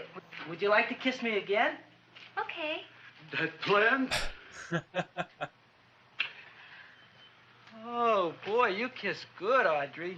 Well, I guess I just have a good kisser. How did it? Would you like to go out on a date with me some night? when? Oh, sure I would, Seymour. Anytime. Tonight? Okay. Oh, boy. About that plant. We got the list of flowers for the float, for the rose parade. I can't talk to you now, girls. Talk on Audrey. Oh, we got the list for the float. Okay, let's take a look at it. Okay. Hi, what's cooking? Look at my plant. My, what a large one. Yeah.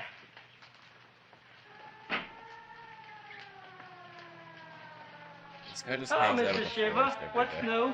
Pretty much. I got terrible news. My nephew Frankie just lost his little boy. Oh, that's too bad. How did it happen? He was I think playing I'm with supposed to take a break right there. That's In the middle of the line? I know it doesn't. I think I was supposed to after they said Rose Parade, but I don't know. I'm really not sure. Well, to we're be gonna honest. take a break there. We're gonna go ahead and take a break there. And if I knew it was you heard her say Rose Parade, right? Yeah, one of them said. It's what I have written down. Is that your activation It's phrase? usually if there's a dissolve or something, I'll have that written in there too. So yeah, the activation phrase is Rose Parade. So don't but it's not time yet. So Right. you know. We just started a timer inside Garrett's brain. And then and then when we're in the right window and then you say the code word, then yes. And it's gonna be ready to go. So if he suddenly just jumps out the window and starts, speaking Russian, then we'll know. Then you know I am the Manchurian candidate. It was me the whole time. The last person you would have suspected. Last person I would have suspected. And I've been a plant this whole time.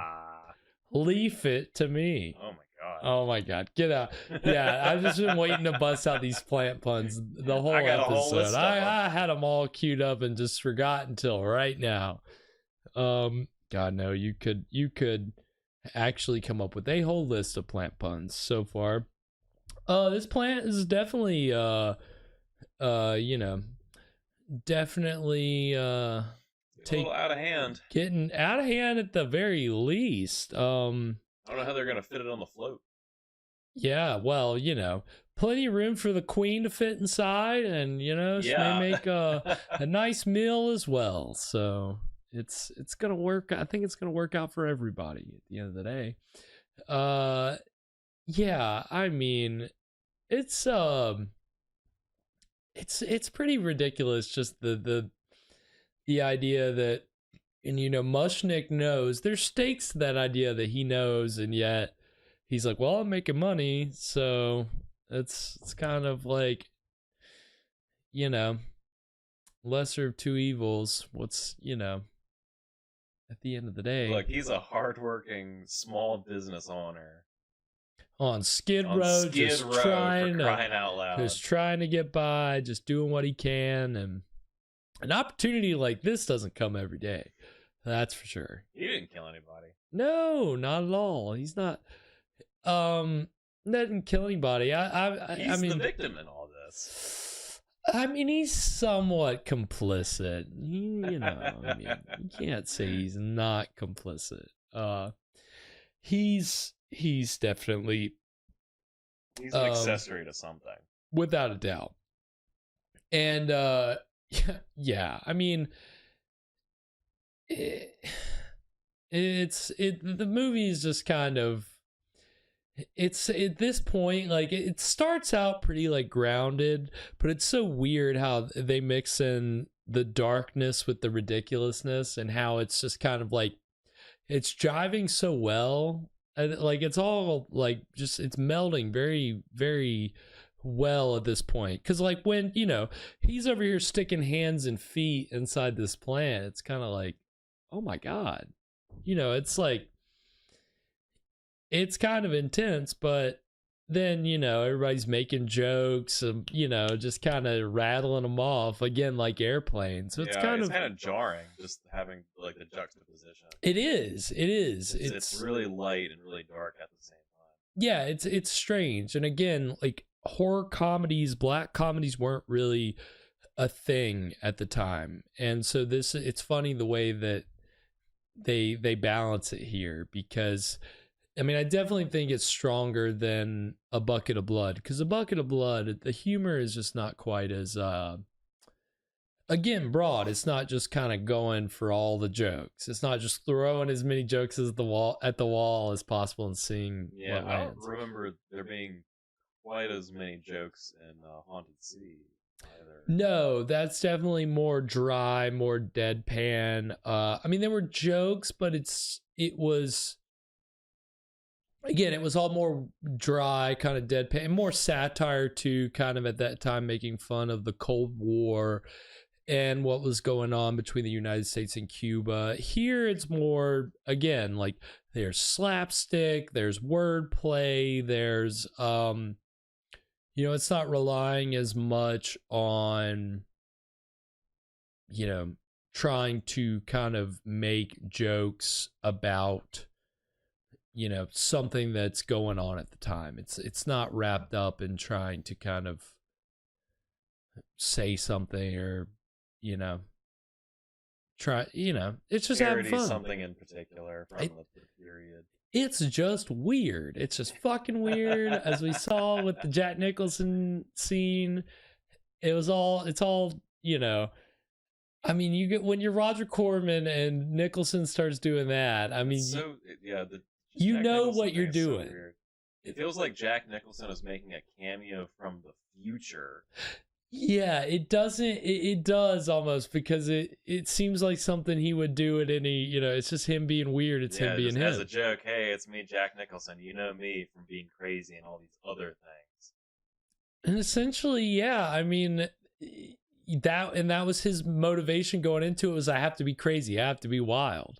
And he didn't. Yeah, I'm really, trying to build an act here. He really utilized that going forward in his career, like being the crazy guy, being the wild card, being unpredictable, and I mean, again, like his very first movie he had done a couple of years before this, and Corman produced it. It was called The Crybaby Killer, and I mean, again, it didn't come out very well, and that was why Corman really didn't want him in this movie, and so Jack Nicholson had to read for the part, and they, I think, had been in some acting classes together. They knew each other really well, but Jack Nicholson just kind of had a hard time kind of getting Roger to kind of see what he could do, and I think this was a role where Roger kind of got to see it, even though it's just kind of so. It is, as Nicholson said, it's weird shit, but it is. He said it was the first time when he went and saw the movie with an audience. It was the first time that he said people were just laughing the whole time, which it is funny. He said whenever he saw Crybaby Killer with an audience, they were laughing, but that movie wasn't a comedy, so it was a bad experience. So he said when people were laughing here, it was like he's having a Tommy Wiseau. Yeah, he said it kind of took me a minute to I knew when we were making it that we were making a comedy, but somewhere in the between then and now, I kind of forgot. And so he's like, but it dawned on me later that was the first time that that's what positive reception was that's what it feels like. So it was a big experience for Jack Nicholson. He chased that for the rest of his life. He really did. I mean, this was a big opportunity for him. We probably wouldn't have Jack Nicholson as we do now. He probably wouldn't be the uninhibited free spirit that he's been over the past 50 years had it not been for this tiny little bit role in Little Shop of Horrors. Unbound, unchecked, wild man poltergeist that is Jack Nicholson. Really? I mean, seriously, this role is the perfect embodiment of that. Everything, every single one of those words, it's just batshit. He's just weird shit. Weird shit. He's always been good at it. So that's what he obviously showed strength for here. Yeah, well, here's to Jack. Yeah, here's to Jack. My goodness. The man doesn't act anymore. He's deserved it. He's still around. Corman's still around. Unfortunately, most of the other people aren't still around. They got eaten by that plant. They got eaten by the plant. Yeah.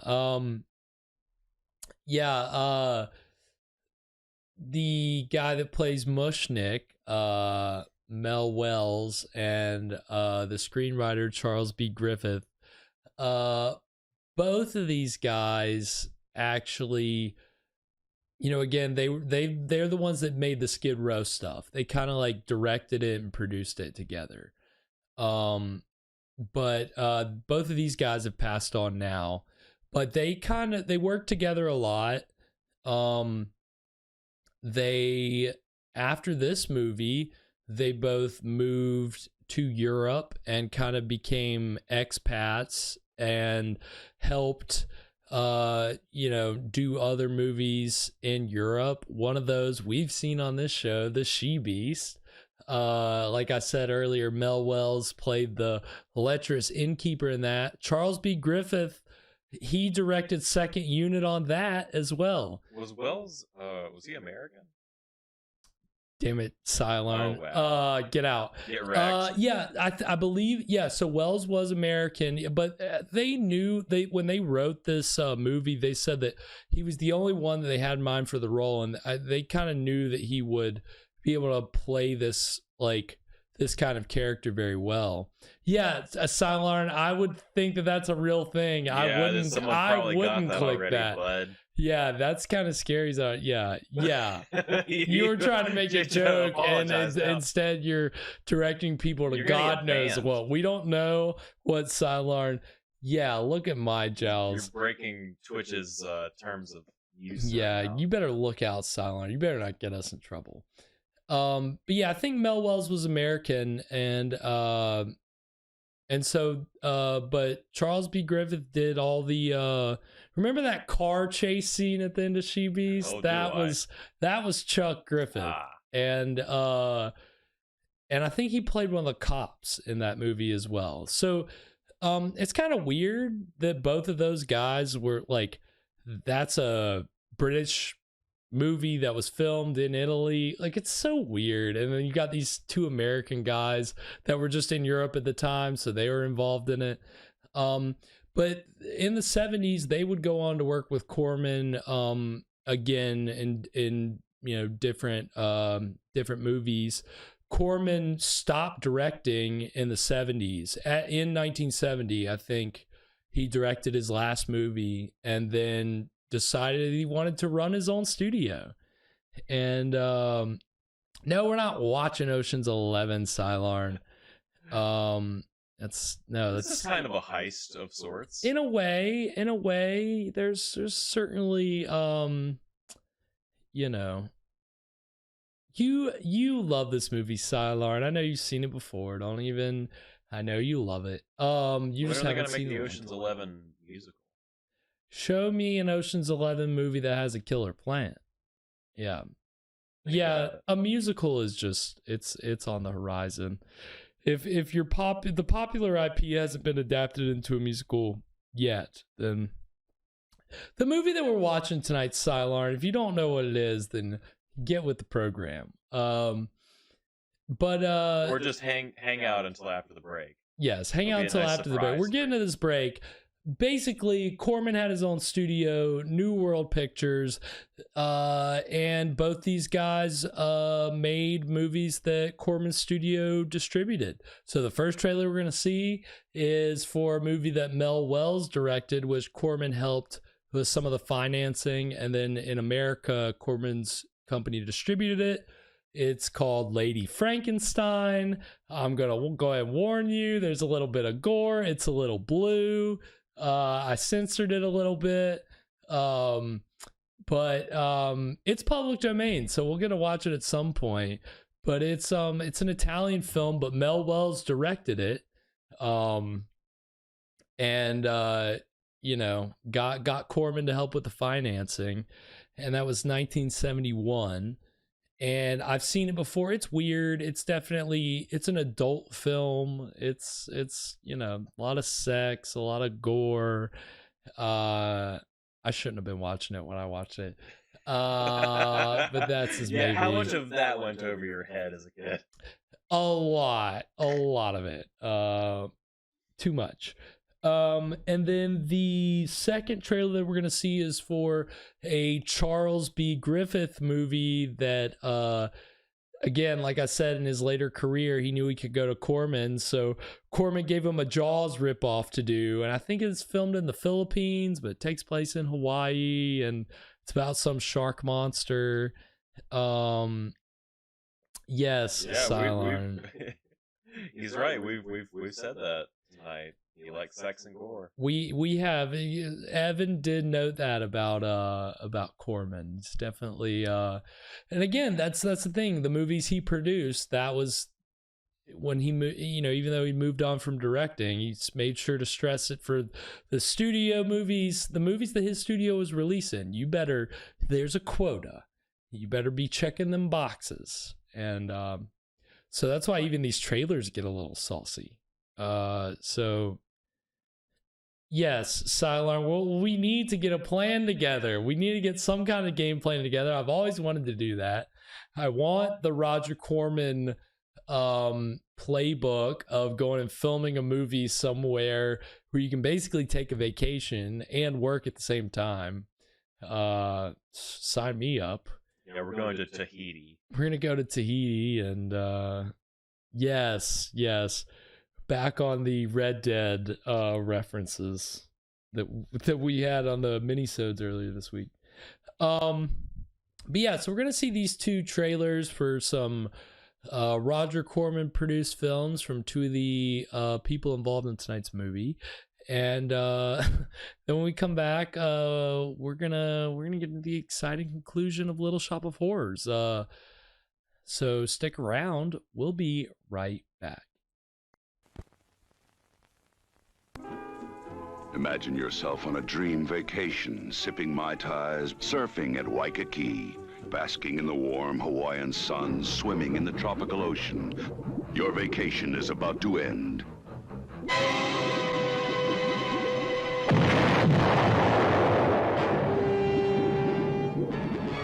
Beneath these waves lies a horror beyond imagining, hungry for human flesh, and it's coming up from the depths. Let's get him.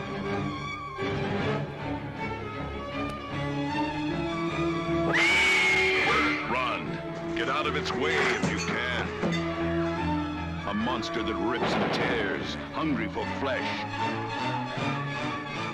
A living tidal wave of terror is rising, clawing, eating its way up from the depths. Your vacation is about to end. To end. That's what your vacation is about to end. It's on the poster. I've tried to watch Up from the Depths before. It's just like shark movie. It's like any other Jaws ripoff that it's just not, the characters aren't as interesting. It's pretty boring. A ripoff of Peter Benchley's Creature. I mean, yes. Yeah, Cylon. I don't know. Well, then maybe they're ahead of their time. Yeah, I don't know. I mean, there were just so... Peter Benchley wrote a Sharkman book. There were just so many Jaws like knockoffs in the 70s. You wrote a Sharkman RP, Cylon? Oh, it was just like in Waikiki, sipping Mai Tais, right?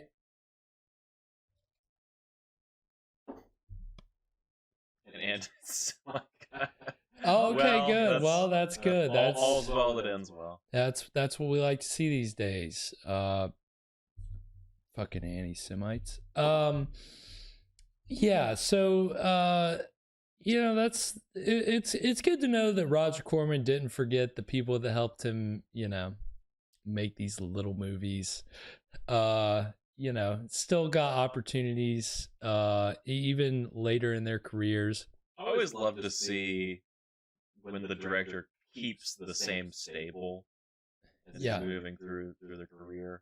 Yeah, I mean, the thing is, Corman was always known for giving a lot of opportunities to new talent, but at the same time, he always had people that he kind of kept kept working if they wanted to work, and Gabe worked too. And I mean, even I think the last movie that Charles B. Griffith like worked on and Mel Wells worked on was some Roger Corman produced movie in the late 80s. Like for decades, you know, like these guys, I mean, it wasn't great work, but it, you know, it's if you can get it, it's, you know, right, it's consistent. It's you consistent. At least know, no, did you Silarn, now? that's a rumor, an unsubstantiated rumor. I can say that it is patently false. That is a myth. There is no film. What does that mean? I've never seen that before, Silarn. That's weird. Brazil. Is that what that means? Brazil. What we should really be asking, though, folks, is why did Garrett get that $1 billion from the Saudi royal family? I'll never tell. Yeah, I'm really just a shill to a foreign government. This whole show is actually an infiltration operation. We've been laying the groundwork. We were gonna reveal it in Right. like season 5. This is all for the Saudis. I really wanted to save it for one movie in particular, but you know, I figure we'll just go ahead and spoil it now. You know, why not? In the spirit of the holidays, why not? No, it's so funny that We're now gonna have a word from our sponsors, Squarespace and the Saudi royal family. yeah, whatever popular thing that they're actually in control of that nobody realizes, that's who our sponsor is. Yeah, we're just sellouts over here, so you know, what are you gonna do? Because there's nothing that people you know, there's nothing that works better for propaganda more than classic horror movies. It's going great, Silarn. I know, with the mustache and the hair and the custard.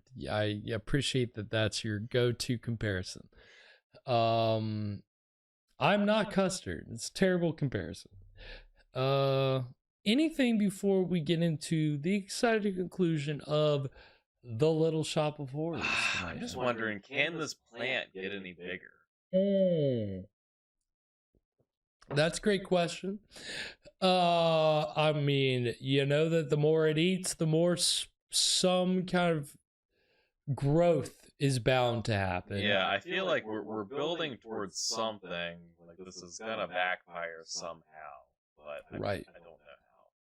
Yes, you can almost guarantee. Again, if you've seen Bucket of Blood, it's essentially it's like you're saying, it's like it's bound. All that's happening, it's bound to backfire at some point. So unfortunately, get ready for it, people, because that's what's happening. All right. Well, then I think without further ado, we're gonna go ahead and get into the exciting conclusion of The Little Shop of Horrors right now. No, Ocean's Some 11. flowers? About 50 cents worth. Well, I'll get them for you. Look at my plant. I'm looking.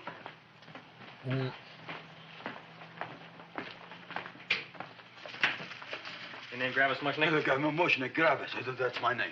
Just want to ask you a few questions. Questions, ask me. Just want to ask you a few questions. I didn't do it. Do what? Whatever. Ever see this man? Man, see picture. Why are you so nervous? Got a guilty conscience? No, why should I? Ever see this man? Man, see the picture. Dr. Farb. So you know him? My dentist. He maybe did something. Disappeared. Blood in his office. The other man, too. Blood in the railroad tracks. And few spare parts. Dr. Farb is murdered. Is he? No, who knows? Not me. You're What do doing you think? great. Yeah, keep it up, He Mushnick. doesn't know anything. Okay, Mushnick. He If doesn't you know hear anything about these men, call our office. Sure, No I'll be glad Cockney to accents, cooperate Silarn. with the police. Hello, Aunt Sitting. Oh, isn't it terrible what happened to your boy, Frankie? Those are the brakes.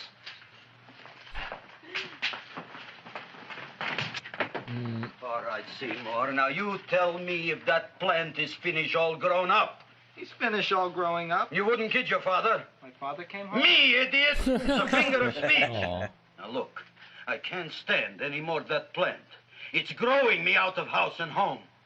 Well, it ain't gonna grow anymore, I promise. How can you be so sure? It ate 3 times You already. got a license for Ooh, that? I mean, No, what no, did it Cylon. eat this No time? Cockney accents. About 1 million Japanese beetles.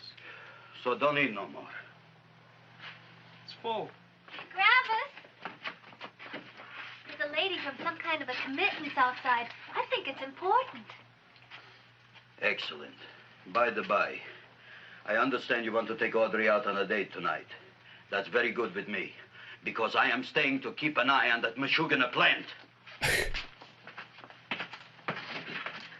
Great. Where are we going to go tonight, Seymour? Well, I just remembered I don't have any money. Well, that's okay. We could take a walk along the ocean or something. I got a great idea. We can eat dinner at my house. My mom's a great cook. Well, that's Oh, swell. I'm sure. boy, I'll I'm call her sure later and Frank tell her. Reynolds. Romantic. What is it? What is it that they cook in Charlie's apartment? Grilled Charlie. That's I don't remember. There's Peanut butter inside, cheese on the outside. I neither like nor dislike anything, my goodness. I happen to represent the Society of Silent Flower Observers of Southern California. How about that? Tell me, who created this magnificent bloom? I did, me. And what might your name be? Seymour Krelboyne with a K. Krelboyne. Krelboyne. Raised it in a coffee can. So This? the script is Krelboyne. Tell me, Mr. Krelboyne, I is can't this tell a if they're saying freak or Krelboyne can or more be raised from Krelboyne the seas? We half should the live time. so long. Well, I don't think they're going to be anymore, Miss, But you know, Bushwanger. Krelboynes are the Mrs. name of the Hortense nerd group in Malcolm in the Middle. I think this is going to be the only one, Mrs. Bushwanger. Ah. Bushwanger. That's where it comes from. It's referencing this? Yeah. It's probably indigestible Really? anyway. This isn't. It doesn't strike me as a very nerdy movie. Well, At any rate, Seymour is I considered a have the nerd. honor to tell you, Seymour Krelboyne, that Yeah, you Krelboyne. have been They are selected saying to receive the Krelboyne. annual trophy of the Society of But it Silent sounds like Flower Krelboyne Observers half the of time. I Southern think a lot of people A have trophy, me? heard it as Krelboyne. The musical, it's something different. It's not Tell me, Krelboyne. when It's do you like suppose those Krelboyne. large buds will open? Yes, Silent. Well, according to what the Get book out, says Bart about Simpson. the plants that I crossed, they should open day after tomorrow at sunset. Ah, very well. Then I shall return at that time to present the trophy. Good day. Is that her bodyguard? I think so. Looks like it.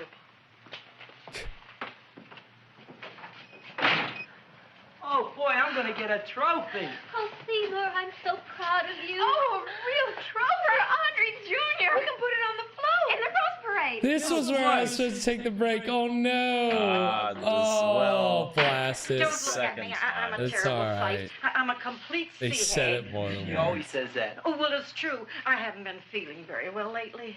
Audrey, this is my ma, Winifred Krelboyne. Ma, this is Audrey Fulcourt. She's my girl. Hi, Audrey. Are you hungry? I sure am. I could eat a hearse. Oh, well, sit right my down, God, and I'll no. go get the first course. Sit here, Audrey. You want me to take your sweater?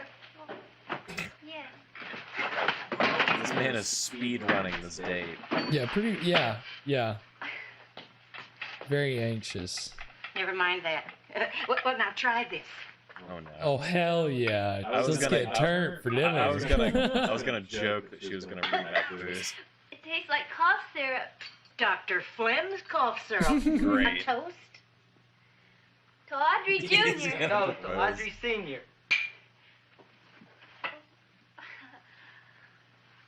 This is a speed run. This relationship. What, Sylar? What were you surprised about? Yeah, they're taking shots of cough syrup. Yeah, that's something else. Getting turned. Wild. You glutton, you. Tonight I keep an eye on you. I don't let nobody get near you.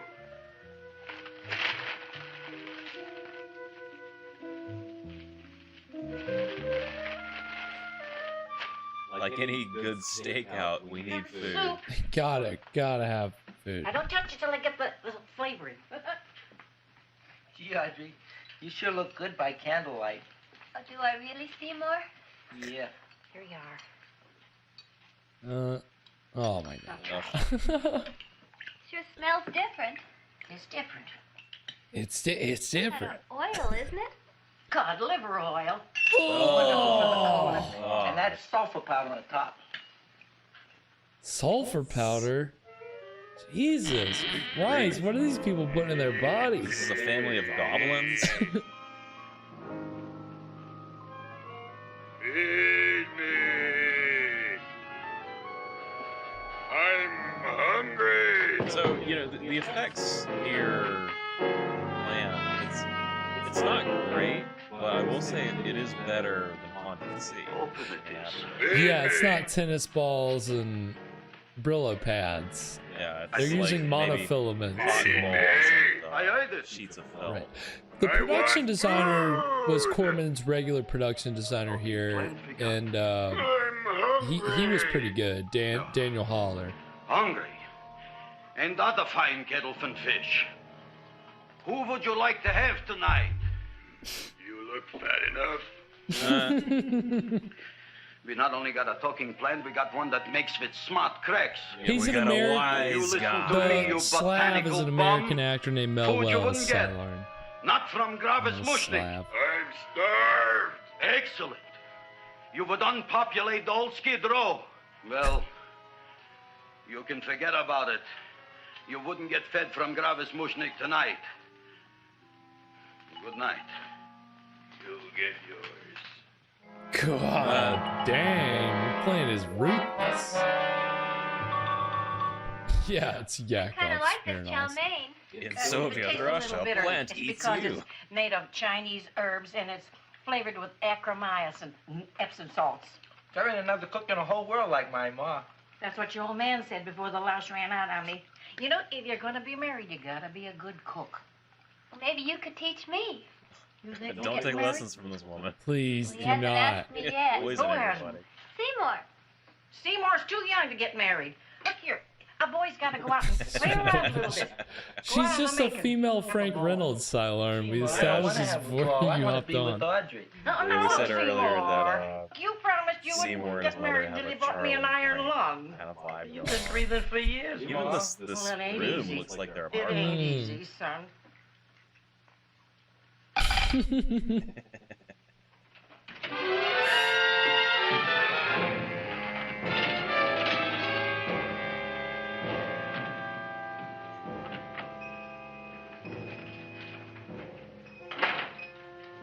So this is actually the screenwriter, Chuck Griffith.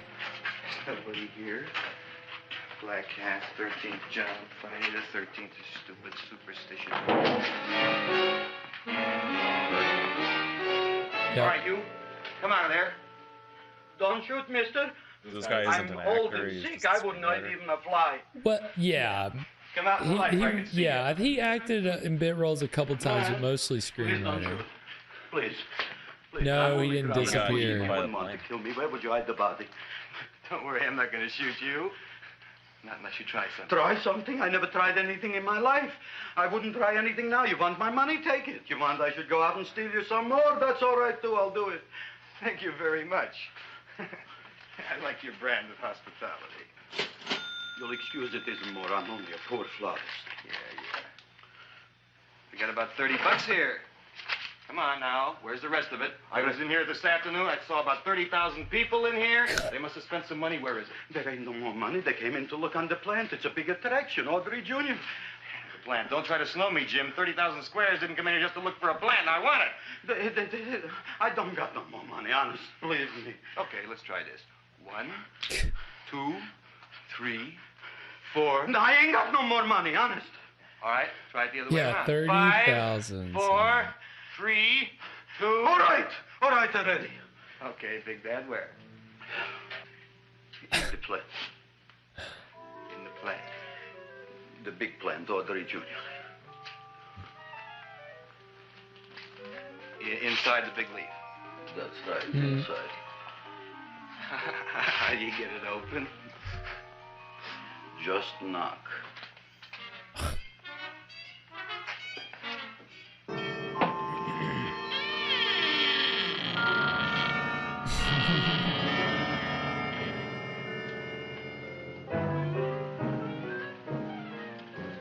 In a stunning new proposal, the Los Angeles City Council has announced their plan to deal with the homeless and crime problem. Oh my God.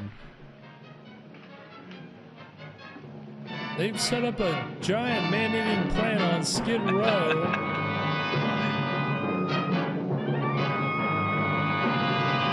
So this will all just sort itself out.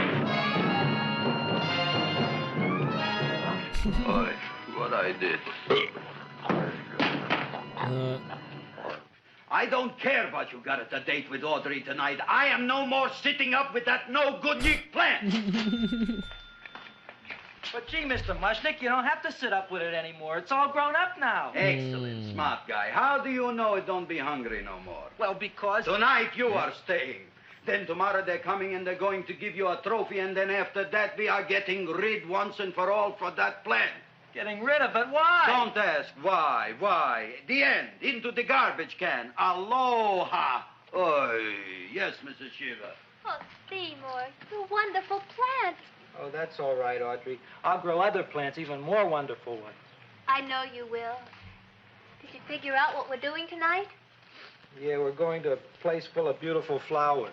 Yes, Silelanders. That was definitely Well, their never mind. intention, We'll was have a picnic.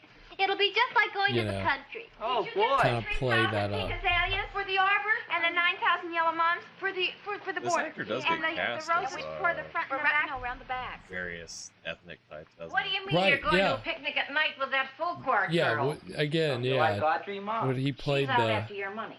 I don't have any money. Yugoslavian Oh, she's a innkeeper smart one. and She'll latch on to you until you get some, and Sheebies. then goodbye fortune. for an Audrey's American, an he does honest pretty girl, good. Ma. Yeah, never trust a woman who's too healthy. But Audrey had a bad cold a couple of weeks ago. Jesus a cold, Christ. a puny cold. Why don't you get yourself a real female with something decent like mononucleosis or gallstones? Well, maybe she could catch something like that. The only thing she'll catch is you. And she'll take you off to some shady sanitarium and leave me to chiropractors and faith healers. I know when I'm not wanted. Oops. Chiropractors Ma. and faith Don't feel healers. sorry She's for somewhere me. between Frank and I'll just Bonnie. find a nice Yeah, wet alley that's true. somewhere and curl up and wait for the end. Oh, please don't die till I get back, will you, Ma? I'll take care of you. I'll always take care of you. I promise. Yeah. Bye. Chlamydia. Great. Gee, Audrey, I never tasted food like this before. The peanut butter and jelly It's a sandwich. You Peanut butter and jelly, what does that cure? Nothing. It's just a food. Well, what good is it if it doesn't clear up pimples or shrink your sinus Oh, tissues or my something? There's no You're cough just syrup being in this. silly, Seymour. I need to put What do a you wanna be? big heap and Well, I wanna spoonful grow of things. Dr. If I had a lot of money, I'd go to the South Seas Jefferson's where they grow the most fabulous plants in the world. rheumatism That sounds exciting. remover. This Yeah. man has I'd like to go to lived the his South whole Seas life. too. There's no reason Every why time you they go couldn't out go. to eat, they go to the farm. Would you take me with you, Seymour? Yes, pretty Oh, I much. couldn't very well go without you, Audrey. Why not? Oh, because I'm in love with you, Audrey. Oh, I'm in love with you too, Seymour. Wow. She's so nice. What'd you say? So nice and I was just like kidding. to the point that it's, Seymour. I didn't mean it. she's just saying, Why did she's you just say it? ridiculous. You didn't even say that. Oh, yes, I did. I said it. Oh, I'm looking right at you. Well, I'm a ventriloquist. You're what? A ventriloquist. Seymour, do you feel all right? Well, I don't know. I'm not sure. Well, then stop all this nonsense and Yes, kiss me. Silarn. Yes, that's syphilis. All right, if you're so hungry, eat something, but forget about me. Gee, I'm sorry, Audrey. Give me to eat. If you can't control yourself, I'm going Give home. me to eat. Some chow. Oh, Starting to talk like his son. An empty stomach. Audrey, please wait. Listen to me. I've listened to all the nonsense I want to hear, Seymour. You're a nut. You tell me that you love me, and then you act like a complete idiot. Please Wow, listen, Audrey. man, not so I'll be able to nice. explain everything soon. Well, why can't you explain now? Because so many things are so important. I want to marry you, but I got to take care of Mom. Well, that plant in there is going to make it all come true. Oh my God, Silarn, you Tomorrow cannot they're be gonna give me peddling a these trophy and I'll be conspiracy theories famous. in our I'll be a chat. big botanist. And then we can go to the South Seas, just like we planned and all. But that doesn't have anything to do with what went on in there. When you're ready to come to your senses, Seymour, then I'll talk to you. Good night, Sylarn, Seymour. tell us more about how we're sovereign citizens, and that makes it okay to shoot up the substation. Oh my God, get out. I'm getting pretty tired of you.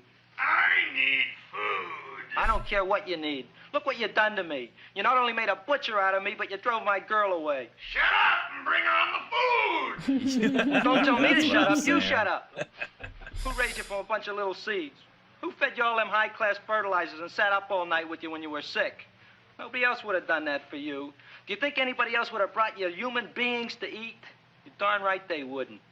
Well, I've helped you, and you've helped me. Now Wow. shut your trap and go to sleep. I'm tired. Krellbein, turn around. Close your eyes. You are asleep. Open your eyes. Now you will do as I say. Do you follow me? This fucking plant, bro. Yeah, it's And find me some food. Yes, master. Now be gone and waste no time. All kinds of skills. This plant is getting too powerful. I love this energetic music. There's just so many people. Like, I can't imagine that they pull out their equipment and that many people start milling around them.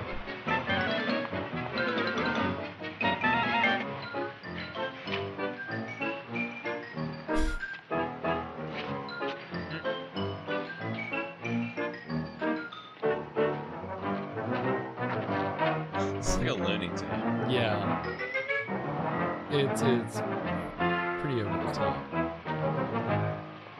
She's trying hard. This is effective aggressive marketing. Very, yeah. Person to person. My name is Leonora Clyde. How's the rain on the rhubarb? Master is hungry. That's a line.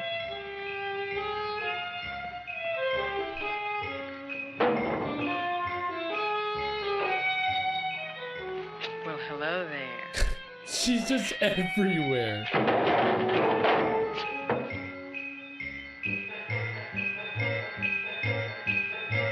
This lady won't take no for an answer.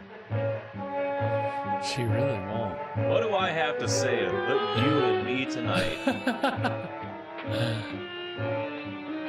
You're not gonna find a deal like this anywhere. This is time sensitive. You're gonna want to act now. I gotta find food for Master. Food I gotta find for Master. For Master, I gotta find food. This lady's on the prowl. Maybe I can help. I'm not sure who's Who are you? soliciting My who. name is Leonora Clyde. I love you. Master wants food. Let the old goat wait. The night is young, and so are we. Master doesn't eat goat. Well, what kind of food does he like? Ooh! That's more like it. Kiss me. What's the matter? Don't you like me? Too bony. Too bony? Nobody ever told me that before. Beef is better than veal. Ah, you're such a dodo. What do you call this? Chopped liver? So what did you make of this when you were... I probably tuned out Master would during like this more fat. part of the movie. Speak for yourself, To be John. perfectly honest. My name is Seymour. Just My because I name had is no Seymour. clue what was going on. That's my name, too. Are you interested, or are you just wasting my time? I never thought anybody would volunteer. Do you volunteer? Sure I do. All right, if you're sure you want to volunteer. All right, my place or yours? I don't care. Well, flip a coin. I don't have a coin. Flip anything, silly. Well, there's a rock. Who was interested in him? Yeah, I'm not sure who's going Wet to or be paying dry? who in this. Wet.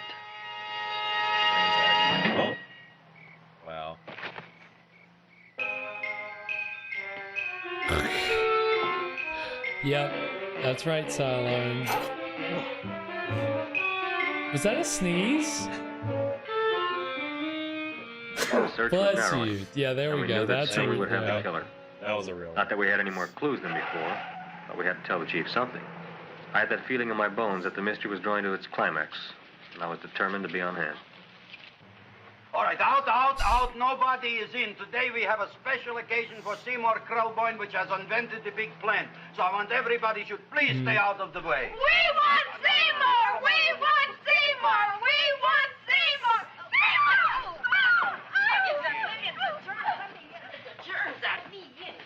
I tell you, this business is worse than being a conductor in a revoluting door. I'll be glad when this day is finished. What's a celebration? They're presenting my son with a trophy. Yeah, what'd he do, run away from home? Please don't look at me that way, Audrey. I want to talk to you. I'm sorry, Seymour. I just don't understand you. I'll explain everything after the ceremony. You, police, what are you doing here? Heard there was something going on here this evening. Just thought we'd come by and keep an eye on things. Look, we don't need no eyes kept on nothing. Everything. The Society of Silent Flower Observers has arrived, and sunset is almost upon us. Welcome, lady and gentlemen. We are honored for to have you. Still working on those disappearances. We think they were murdered. Hey, look here, young man. That's no way to talk at a time like this. Let me see your tongue. Uh-huh. Now, what you got? Just the facts, ma'am. Trench mouth. I know. I had it back in '09. Better have that looked into, Frank. Whatever you say, Joe. Mr. Krelboyne, the sun is going down now, and you do think those buds are going to open? I hope so. Because if they don't, Mr. Krelboyne, we shall just have to present the award at another time. Oh, it's starting to open. Isn't that smart? Oh, look, the first bud is open.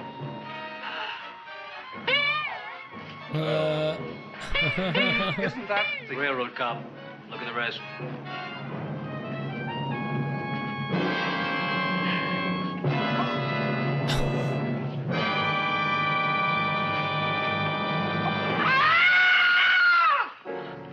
What do you think, Frank?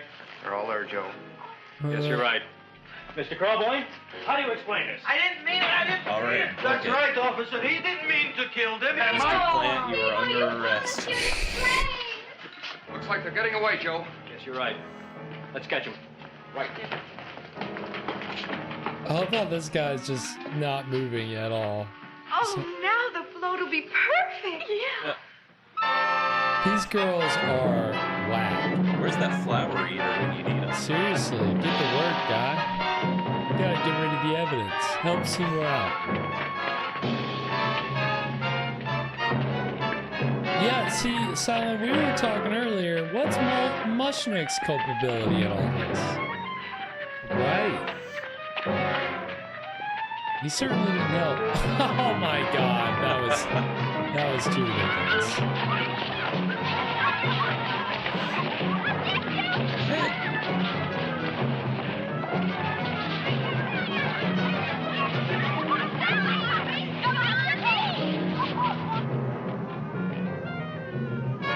How much scotch do you think? There was some story about something with the kids, and I can't remember what it was exactly. I didn't write it down in my notes. There was some story about what they had to pay the kids.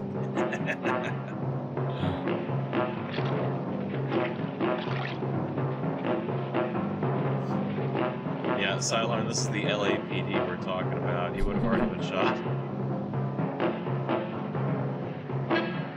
So, I mean, this is very much how the climax of Bucket of Blood is, where there's just this chase scene. Like, after they discover what's really going on, and there's this chase scene that goes on for a long time. Of course, they go up the tires. Yeah, they're not gonna run down on the ground beside the tires. That wouldn't be faster. Because he's gotta run the other way.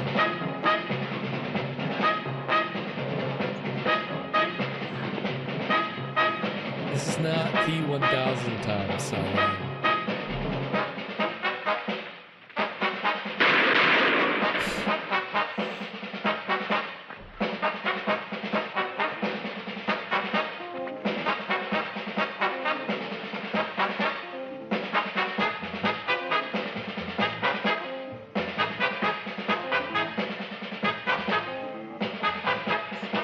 much scotch do they have to pay the tire guys? I'm not sure, but this was another little case. This, and there's another one coming up that they like Mel Wells lined it up.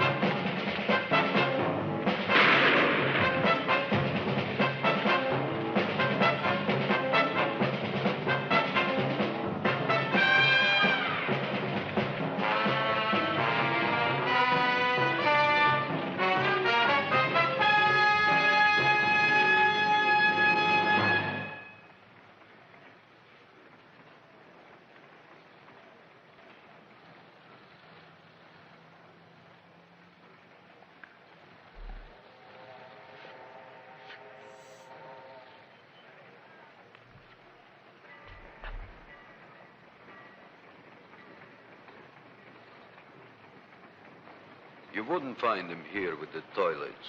Let's go back. This man has no interest in toilets. Yeah, like, come on. I'm not one for potty humor. Let's get out of here.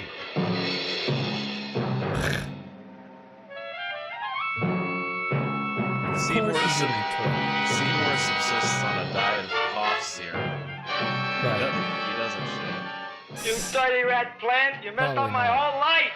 Feed me! I'll feed you. I'll feed you like you've never been fed before.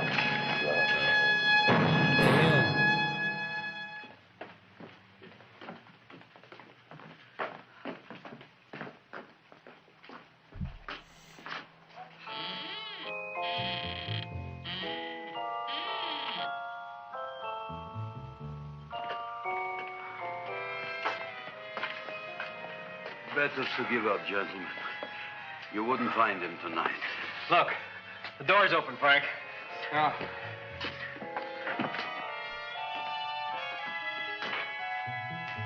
He was such a good boy. Seymour! I didn't mean it. Poor Seymour.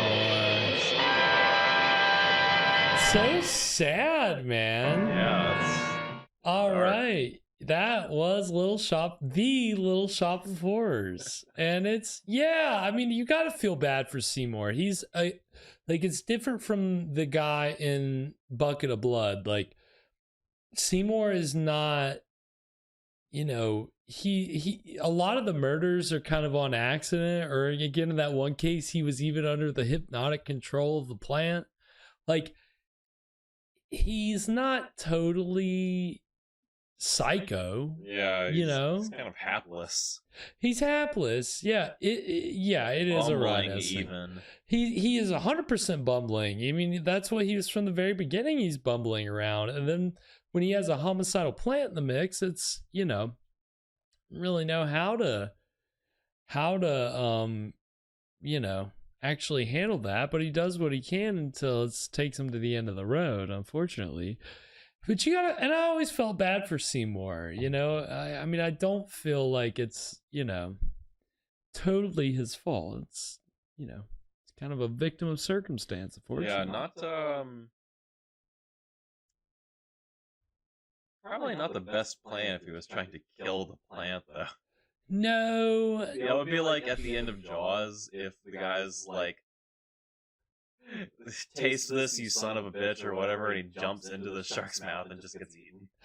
Right. Yeah, that would, well, I feel like that's how modern movies kind of go a little more. Would you think that right? if they made Jaws today that they would just jump into the shark? Yeah, usually if you want to pack a real emotional gut punch, you take the character that everybody loves and you have them sacrifice themselves, like, to kill the monster. That's always, that's a thing that you can do. And so that's, you know, I mean, again, I think ultimately, of course, Seymour had to die because, you know, he, of course, like, even though things were accident, some of it was kind of accidental, it was still kind of, he knew what was up. Yeah, so. That plant is a minor. He was its legal guardian. Right, he was a guardian, and it was legally responsible. He was responsible, and he paid the ultimate price, unfortunately. But yeah, so that was Little Shop of Horrors. And I mean, what'd you think, Evan, as far as quality, as far as like the movies that we've seen? This was our 34th movie tonight. So it was really good. It definitely holds up, I think. It was a funny movie. I get why they would make this into more of a thing. Right. Well, and that's the thing. I mean, it was in the early 80s, so it was about 20 years after it came out. It had a life in as far as the midnight movie circuit and colleges showing it out. It feels like it would be like a cult movie. Yeah, I mean, it really became a cult movie by the 80s, and so then that's when it was adapted as an off-Broadway musical. Like you go to the movie theater in the middle at midnight with your friends, right? Like you bring your Venus flytrap with you. They said it was very much one of those experiences where people would dress up, quote lines. You know, it was 100% one of those experiences. And so when people approached Corman to make a musical out of it, at the time he was running his own studio, and he basically got a weak royalty deal. And this, in his words, this is from his autobiography. W-E-A-K or E-K? W-E-A-K. Weak royalty deal. And I think this goes to show you, because there's a lot of differing like kind of accounts between Corman and Charles B. Griffith and Mel Wells about different things and about how Corman's attitude towards these kind of movies were. And I think this quote from Corman kind of speaks a little more to, he likes to look at things through a rose tinted glasses, but I think this is his honest opinion. When he got approached to do for the musical, he got a weak royalty deal, quote, because I thought of the film, quite frankly, as more of a joke than anything else. So he didn't take it seriously. So like, sure, yeah. I mean, whatever. Make a musical out of my. I mean, obviously, I think that probably goes to show you, even when he was making it, he probably felt that way. This is a joke. We're having fun. I don't really care. So, copyright didn't get filed. Oh, it's a joke. I don't really care. Oh, this is kind of becoming a midnight movie. And then all of a sudden these people, want to come to make a musical. I don't care. Then when that musical is a big hit, actually.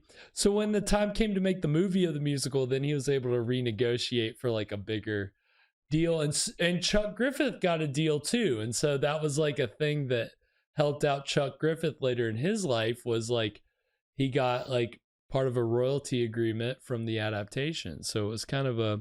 So the people that ended up making the musical, were they fans, like cult fans that were coming out of the midnight scene? Or I'm not sure. I didn't do that much research into... It makes me wonder. But fun fact about who those guys were, Menken and Ashman, the guys who did the music for a lot of Disney movies in the 90s, including Beauty and the Beast and The Little Mermaid. Yeah, these guys, like 10 years before they were doing those movies, they did an off-Broadway musical version of Little Shop of Horrors. So I don't know what these were just musical theater guys. Well, I mean, the reason I'm asking is I'm wondering now, and please everyone mark my words, in 10 years are we going to see The Room the musical? Oh yeah, I think you could almost guarantee it. I mean, the fact that we haven't seen it yet. Was it a bad idea? Oh no.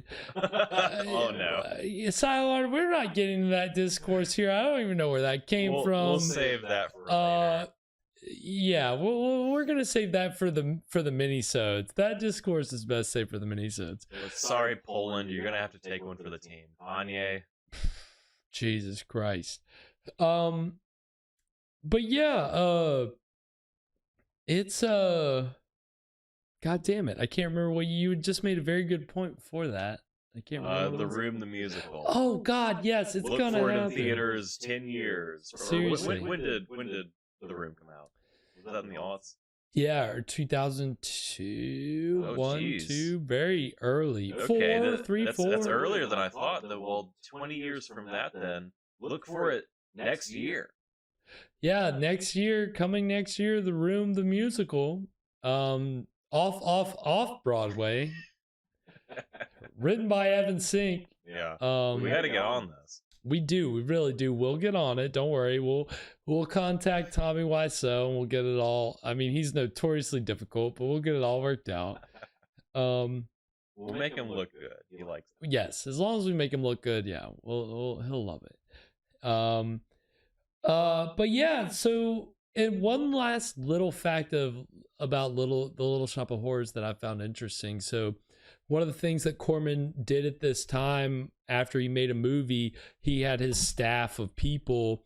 He would have them go see a sneak preview of the movie, then come back to the office, and he would give them an hour to write a review, like a no holds bar, like very honest. Don't make any excuses about the budget or anything.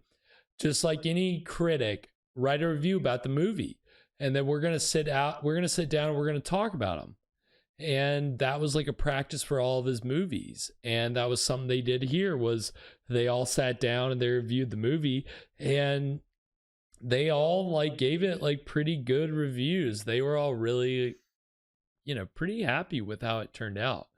And I think, again, like you said, it holds up. And I think that, they, even then they saw that, okay, there's some merit to this. This is a solid film. Yes, The Room, the musical. I doubt Evan knows about Bachelor Nanny. That's again, if you haven't checked out this any of Documentary Now, check out Documentary Now. But that's from the latest season, the new season. We started getting into it. It's great. Fucking love that show. But I thought that was like that was kind of a cool way to do a postmortem on your projects, is have all your crew write a review, like a very honest review. Give them an hour, write a review. We're all going to talk about them. And they said that he would use that information to because they had seen like a sneak preview, he could like make cuts to the movie based on those reviews. And he would also use that information for what he would make going forward. So it's just kind of cool to see that he had a certain process to actually figuring out how he could grow as a filmmaker, and actually, even though he was making low budget things and was challenging himself to make it as quick and as cheap as possible, that he was still trying to find ways to always improve and always get better. That's, it's a mark of quality. He said it was his fastest and his cheapest movie. So stood the test of time, I think. Sylarn, you always say that. I don't think it's true. You like to joke about that. Woody Allen stole a lot. Yeah, bro, yes. And this is Sylarn's favorite joke. He likes to say it. I shouldn't even indulge him by looking it up right now. One of these days he's going to be right. One of these days he's going to be right, but I feel like there's no way he's right now. I feel like he's looking it up right now. I'm looking it up just to confirm that Sylarn is just wrong. He's right. No, he's not right. He died. No, I just looked it up. I didn't see nothing. He's gone. That's it. He's gone. The man's gone. So. I'm not seeing this. So, if anything changes, well, what you're seeing is wrong. Tim, yeah, I forgot. Yes, Tim Heidecker said that in Durham like 3 years ago. That's right. I forgot about that. Isn't the word of the year gaslight? That was like. It's something. That was some kind of thing. Well, the thing that I heard was one of the words of the year was fucking goblin mode. Yeah, that was they added it to Merrick, or was it Webster maybe? Yeah, something like that. They goblin added it to mode. one of the big dictionaries. That's that's a little too much for me. I think they're going a little far.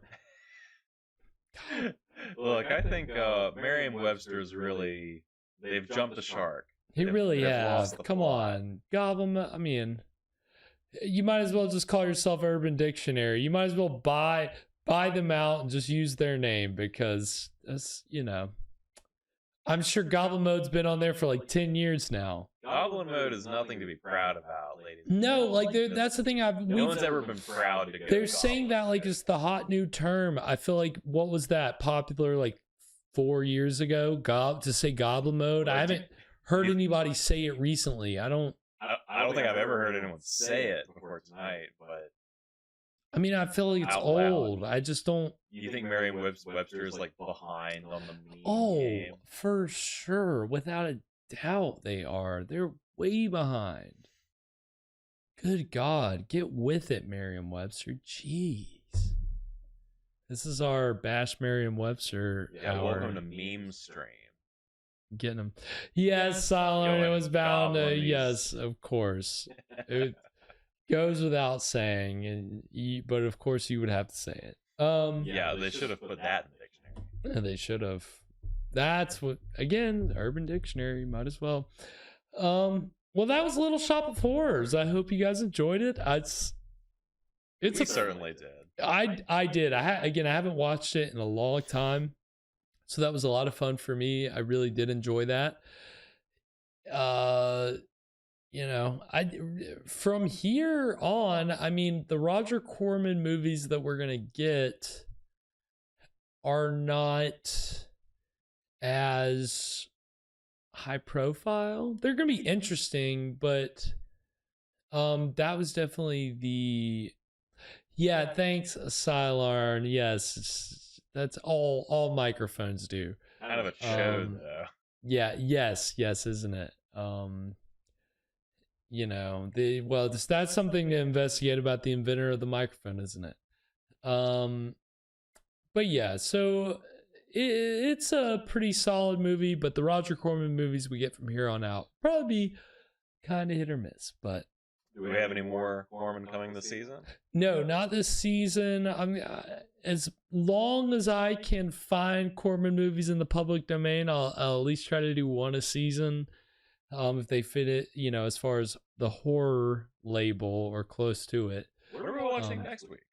So, next week, we are actually going to be having our holiday special. Our first holiday special. Holla holidays. Holla horror days, more like it. Horror. No, I'm not pronouncing that, Sarlin. Ho horror indeed.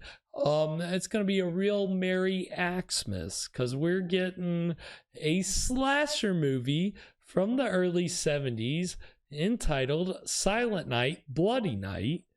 And we're like Jingle Hell. Yes. Oh God, don't say that out loud, Evan. I don't think they've done that yet. That's a great one. TM, yes, he's already copyrighted. You can't steal it. Jingle Hell, that's great. But no, Silent Night, Bloody Night is it's an early slasher. It's an early Christmas horror movie. I saw it for the first time like last year, and it doesn't make any sense, but I enjoyed it. It's fun. It does kind of get in on some tropes early. It's kind of rough versions of tropes that would be popularized by later horror movies. So it's interesting. But it gives us an opportunity to get fully into the holiday season. No, Sylarn, you're thinking of Black Christmas, which has John Saxon as the detective. He's trying to figure out who the slasher killer is, killing all these girls in the sorority house. Black Christmas is a great quintessential Christmas horror movie, not public domain, but the film we're going to watch next week actually, it does some of the things that Black Christmas does, but it came out first. So it kind of sets some precedents. So it's an interesting film. I'm very excited to share it with you guys. And it's a color movie. It's color. It's from the 70s. Again, a newer movie. So anytime we can do that. But yeah, it's gonna be a lot of fun. So you can join us next Friday at 9 p.m. Eastern for that. Of course, we'll be here next Wednesday at 9 p.m. for our mini-sodes, another installment of Flash Gordon Conquers the Universe. We're getting deep into Flash Getting Gordon. deep, episode 5, so getting close to the halfway point, 12 chapters, so don't miss it. Lots of we'll fun. see if we're little shitty looking rockets. Shitty looking rockets, big robots. cliffhangers, and robots, and all kinds of fun stuff. Santa Claus, He's in it. Really comfortable looking jumpsuits. Yeah, all kinds of stuff. So be sure to catch us on Wednesdays for that. Find us on all the socials, on YouTube, Twitter, everything else at Scream Stream Show. Can't find Evan anywhere. You can find me on Twitter at Elon Musk. Oh yeah, okay, yeah, sure. Go to Elon Musk. Ask him about next week's movie. Yeah, ask him about Silent Night, Bloody Night. See what he has to say about it. I'd be very interested to know. Evan is off the grid. Yes, that's right. So that's usually what I say, Silent. He is like a ghost. But yeah, anything before we sign off tonight, Evan? Well, I'm in the holiday spirit. I want to say Merry Christmas to all, and to all a Happy New Year. Oh, well then I'll say to all a good fright. And of course, sweet screams. Until next time, sweet screams, everybody. Yeah, that's what you say. Oh, goddamn, I took your line. Good night, everybody.